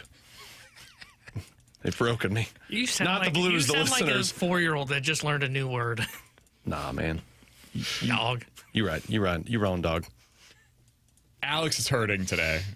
Can we put some positives or something in the YouTube channel? Let's start talking about some other things that make us happy. If you can find a positive on them, I'm not talking about the Blues. Let's just go positives in life. Okay. I don't know if I could take any more I think purges. you're a really great dad, Alex. Yeah. Oh, wow. You care a lot. You have a hat that says so. The YouTube. This isn't Even my if great Chris dad. Kerber criticized your fathering skills. Jesus, I thought we were out of this all right. I disagree. I think you are a really good dad, and I think that is the single most important thing in I don't life. need compliments to me. I just let's positive it up a little bit. You know? think Pius Suter has been a great signing.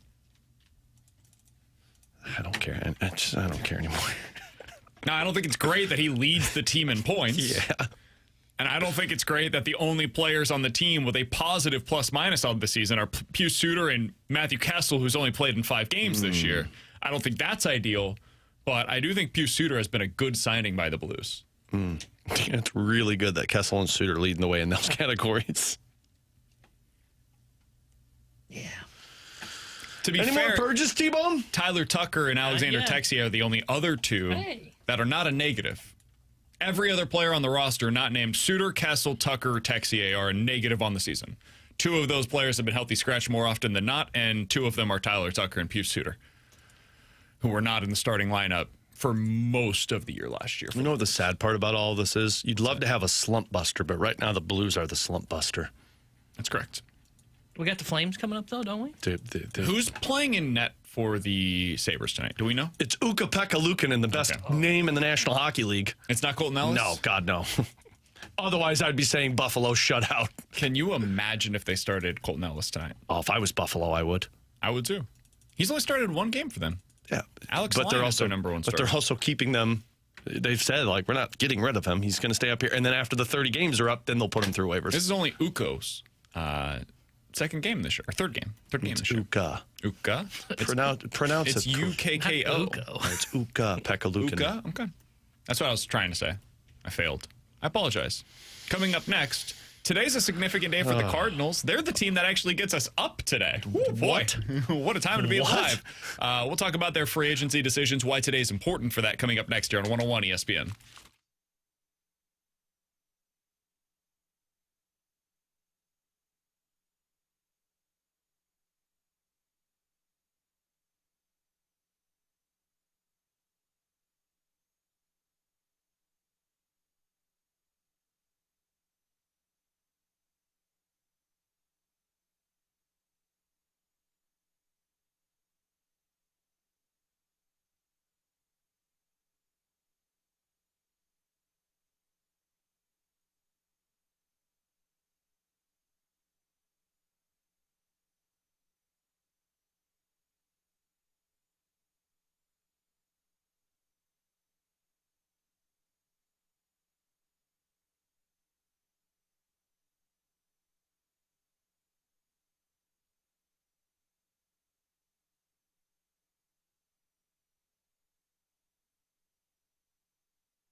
Alex, it's a Thursday. That means we've got Thursday night football tonight. The Raiders versus the Broncos. That means it's time to open up the Underdog app to see what the prices are over there on Underdog. I have a profit boost that was available today, so I'm going to go ahead and throw that in as a part of my picks.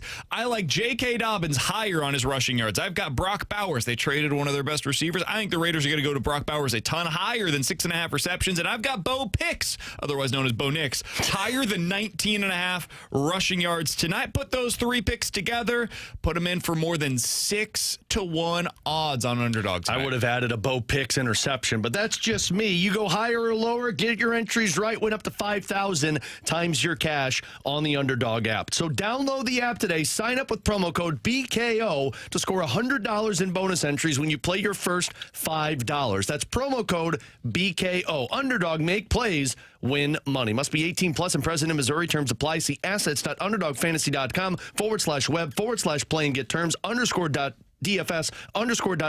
for details. Concerned with your play, call 1-800-GAMBLER or visit www.ncpgambling.org.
Alongside Alex and T-Bone, I'm BK. It's BK and Ferrario here on 101 ESPN. Alex, it's a big day in Major League Baseball. Today is, technically speaking, the start of Major League Baseball's free agency. Now, it's coming up later on this afternoon. And the part of this that I find to be maybe most important, most interesting, is who ends up getting the qualifying offer. The way that I would view this if I was a Cardinals fan, now I can only speak for myself, this is how I'm going to do it. You can do it however you want to. I would effectively cross off every single player that gets the qualifying offer from your list of potential Cardinals free agency additions this offseason. The reason being, I don't think they're in the business of giving up draft picks in return for players.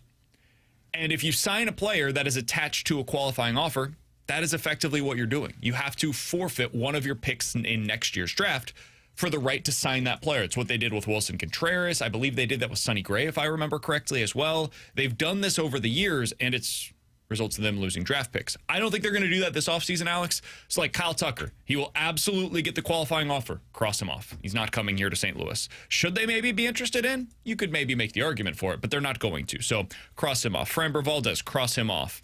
Some of the other top pitchers that are potentially going to be available. My guess, Dylan Cease, probably cross him off of this list. I think they will probably qualifying offer after all of the weird stuff that took place last week. Shota Imanaga, so probably cross him off. That is the value of today. It's more about taking names away than it is about, like, this is the guy that they're going to be targeting in free agency. And I'm 100% with you. You're in no shape to go out there and sign a guy to a qualifying offer because draft picks those should be like gold to the Cardinals right now with Chaim Bloom at the helm. So, you wipe away all of those big names, which I don't think the Cardinals were even going to ever be involved in, even if the qualifying offer wasn't attached to it. So now you look at the market in terms of the upside players, because that's really what the Cardinals are going to be in the market for. Guys who aren't worth a draft pick, but are worth you taking a chance on to maybe see some swing and miss stuff and either help the team or become a trade asset for you at the deadline. And honestly, that's not a bad spot to be in if you're the Cardinals. If you feel like it's a down year, if you've got all of these assets on the trade market that you can take advantage of, well, you can reset the team somewhat quicker than what you originally expected and still go out there and find talent on the free agent market. Yeah, I find it interesting because I'm with you guys. I think anybody with a qualifying offer, they're out on. But I find it interesting to see who ends up getting this because I think there are a couple of guys, that top tier, they probably weren't going to be in. But that, second tier, just at the top of that second tier, some of those starters, I think they would have had interest in. That's guys like maybe Framber Valdez falls into that category for you. I think he's getting the QO from the Houston Astros. Michael King is someone that we have brought up that was looking at probably a 3-year, $70-ish, $75 million deal, kind of hoping to bounce back after dealing with some injuries. He's a guy that's interesting because the Padres are so injury-riddled in their rotation that they may have to extend the QO to him. In worst-case scenario, they end up just getting a draft pick for when he signs. He's the kind of type pitcher. Zach Gallen, another one of those guys. Gallen's the one that I think that. I think Michael King, there's no question. He's definitely going to get a QO. Gallen, I think so. I'm not positive on that, though. Maybe they decide, hey, we think he might actually take the QO, and we don't want him to take the QO here. So that's possible. I think that's where it starts to become a conversation among the starting pitching options going into this offseason. I think really where the Cardinals targets start is around 25 or 30 on the free agent market, the best players available. It's where you get to Lucas Giolito and Chris Bassett, Zach Eflin, Zach Littell. Lower on that list is where you get to Max Scherzer, Dustin May, etc. Those are the guys that I think are really legit candidates for the Cardinals to sign in free agency. Can I read you Dustin May's write-up from The Athletic, Alex? This will be good. His projection, 2 years, $26 million. Okay.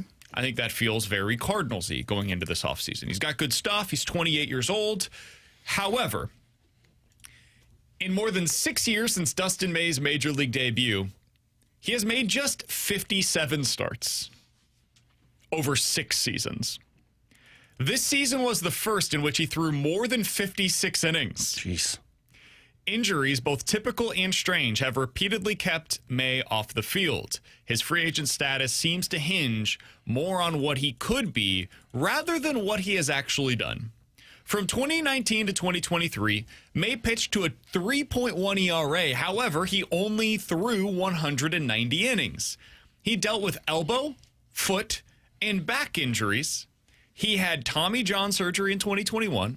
Then a revision procedure in 2023, and underwent surgery as an emergency for a torn esophagus in 2024 after a bite of salad got lodged in his throat. Oh, I'm sorry. He's out. May was mostly healthy in 2025. He made 23 starts, had a 4.9 ERA, but finished the season again on the IL, this time with right elbow neuritis. I'm sorry, man. You had to have surgery on your esophagus because you choked on salad. Mm-hmm. A torn esophagus. That's a new one. You can't rely on that player to be available to you. So what? I don't think it'll happen again. I mean, that's the worst injury I think I've ever heard. That's worse than Darnold getting mono and having to miss games for the Jets. It's rough. So that is the guy that I think is probably the best case scenario for the Cardinals to sign this offseason. Yeah, I'm out on that one. What I just read to you, that is the profile of the pitcher that I hope they sign.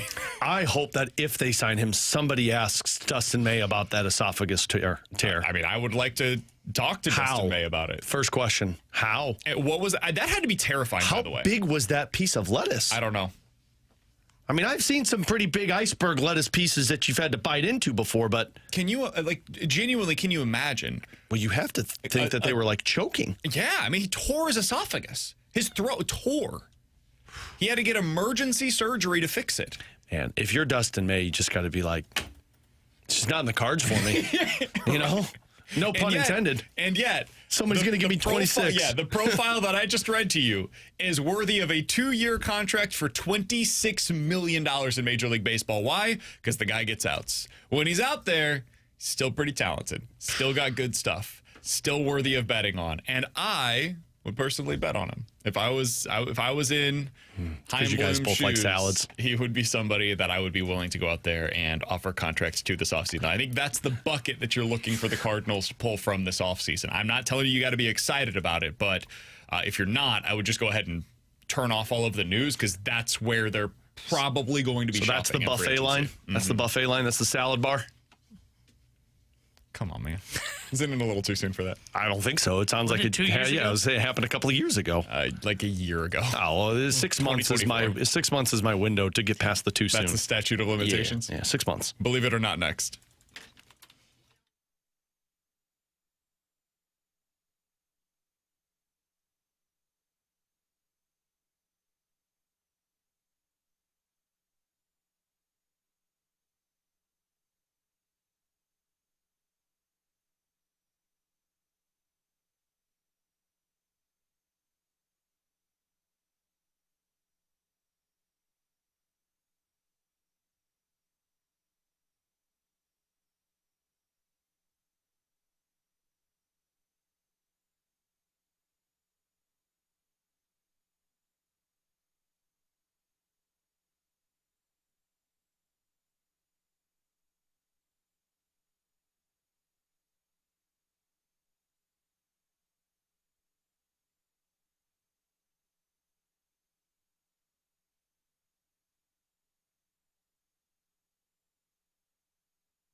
Tanner Hendrickson here with the Sports Center update brought to you by Saliga Heating and Cooling. Blues blown out by the Capitals last night 6-1. They will be back in action tonight as they visit the Buffalo Sabres. We'll have pregame coverage starting at 5 o'clock with Alex Ferrario. Puck drop at 6 o'clock with Chris Garber and Joey Vitale. The Sports Center update is brought to you by Saliga Heating and Cooling, a Daikin Heating and Air Conditioning dealer.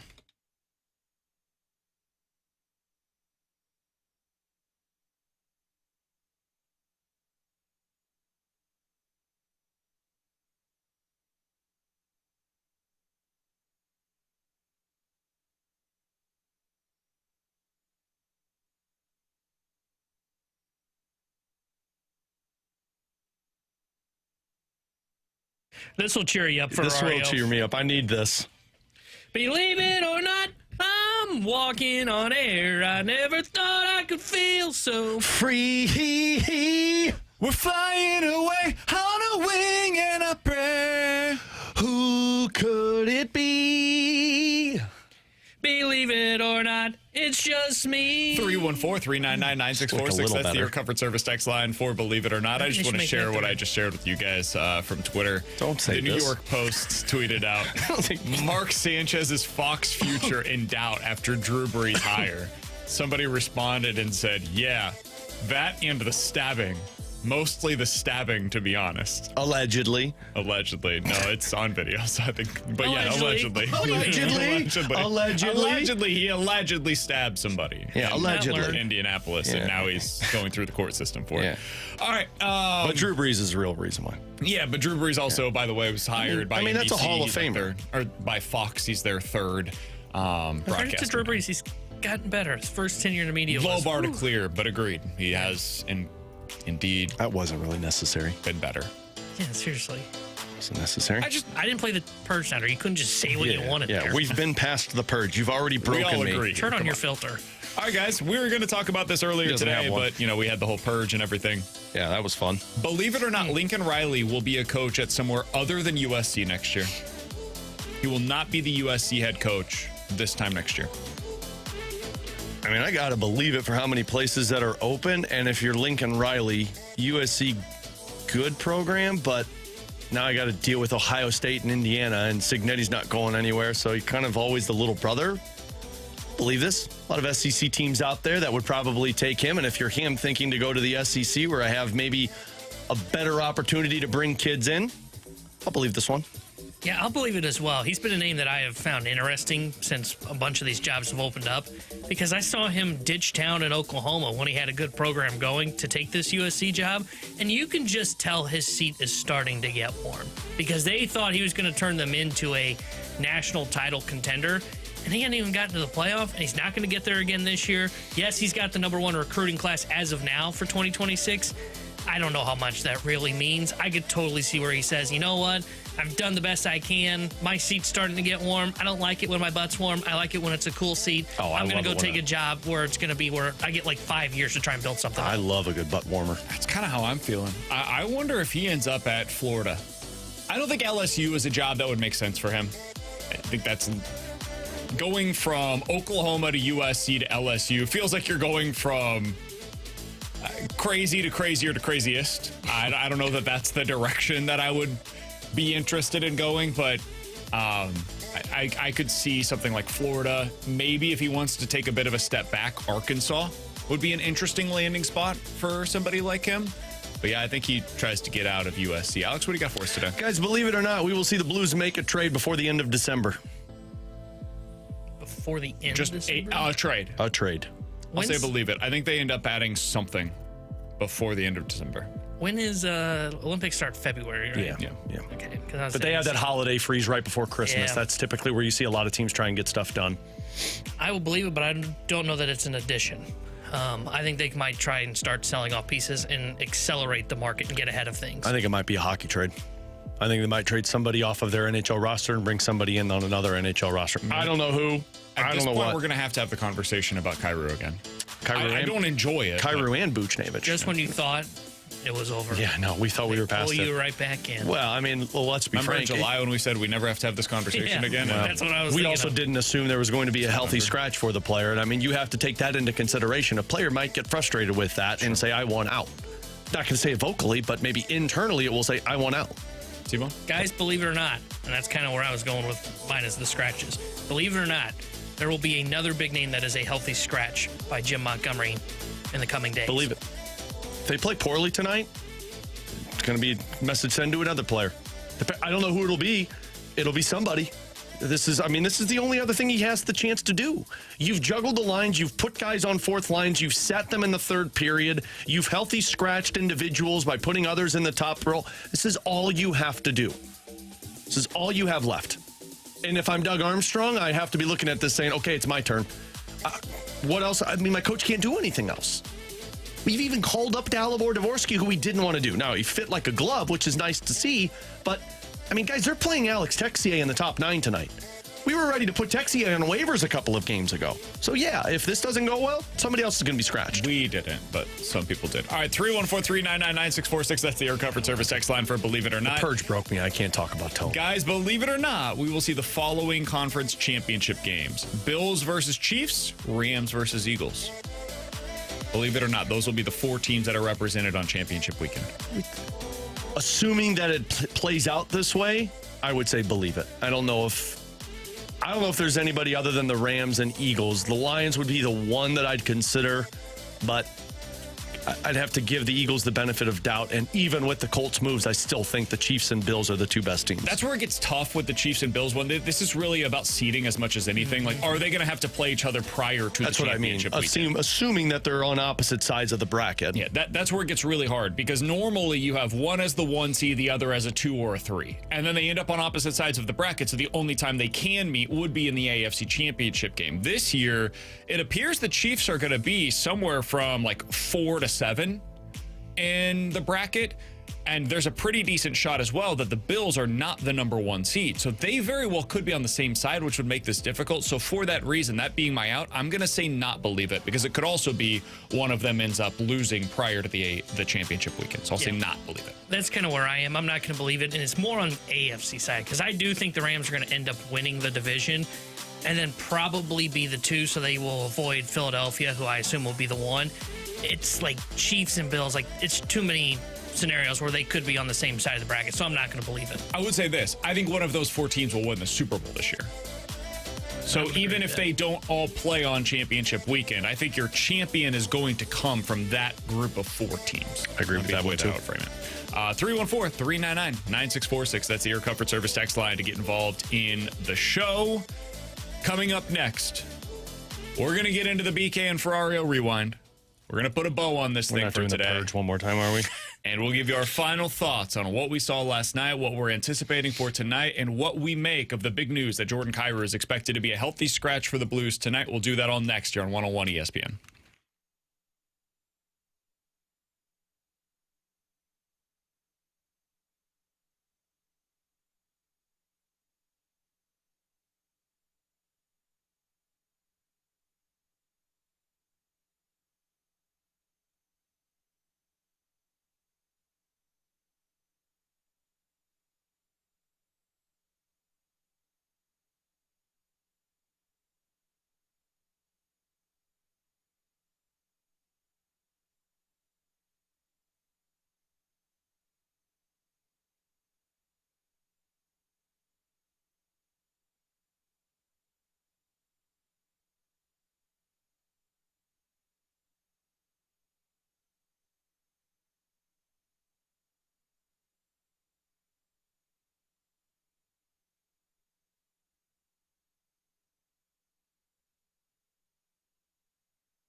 The Blues have made a choice, according to Joey Vitale. He told us earlier today that Jordan Kyrou is expected to be a healthy scratch tonight. Now, he's not the only one. Who else was it? Was it Sonny? Yeah, Sonny as well. And then, obviously, Logan Mayhew's coming out and Kessel's going back in. Obviously. I mean, let's be real. I mean, the moment he touched that puck and they scored, I could have told you he was going. Prior to that, I actually think he was fine. He was a -2 prior to that because a bad pass by Tyler Tucker and then a turnover in the neutral zone by one of their forwards. He was on the ice for it, but the moment that one happened, the Blues are like, sorry, big boy. And in his defense, like, Hofer, dude, like, we got to make that safe. Yeah, you got to make that safe. Yeah. The high shoulder stuff is... Yeah, we're too low. It's like when Ville Husso couldn't stop the first shot in the game every time he started. Basically the same thing right now. It's weird. Bennington lost his job to that guy, lost it to Husso, or to whatever. Husso's in the American Hockey League right now. Only because Hofer's been that bad. Yeah. It's the only reason. Hofer's so bad that they like... What's doing this about? The odds are in favor of Hofer being pulled tonight, if not for Bennington playing in 11 of the first 14 games. Even then, I still like the odds. Yeah, I wouldn't take those. If you guys have missed anything from today's show... They've told him you're wearing it tonight, big boy. I think it's worth... Look at him like we've seen this year. Taking the time to check it out over on the podcast page. 101ESPN.com, the free 101 ESPN app is where you go to find it. It is sponsored by Schaefer Door Company. Over there, you can find our conversation with Joey Vitale, who was open and honest earlier today about what is going on with his team struggles. We also had our Blues Take Purge today. We did our Beat the Blues game. So a lot of fun stuff today, despite obviously a frustrating time in all seriousness for the St. Louis Blues. The 101 ESPN app is sponsored by Dobbs Tire and Auto Centers. It's 152. Your time check brought to you by Clarkson Jewelers, an officially licensed Rolex jeweler. So, Alex, the Blues are in a really bad spot right now. Mm-hmm. And I would love to make the case on why it's not as bad as it feels. I can't.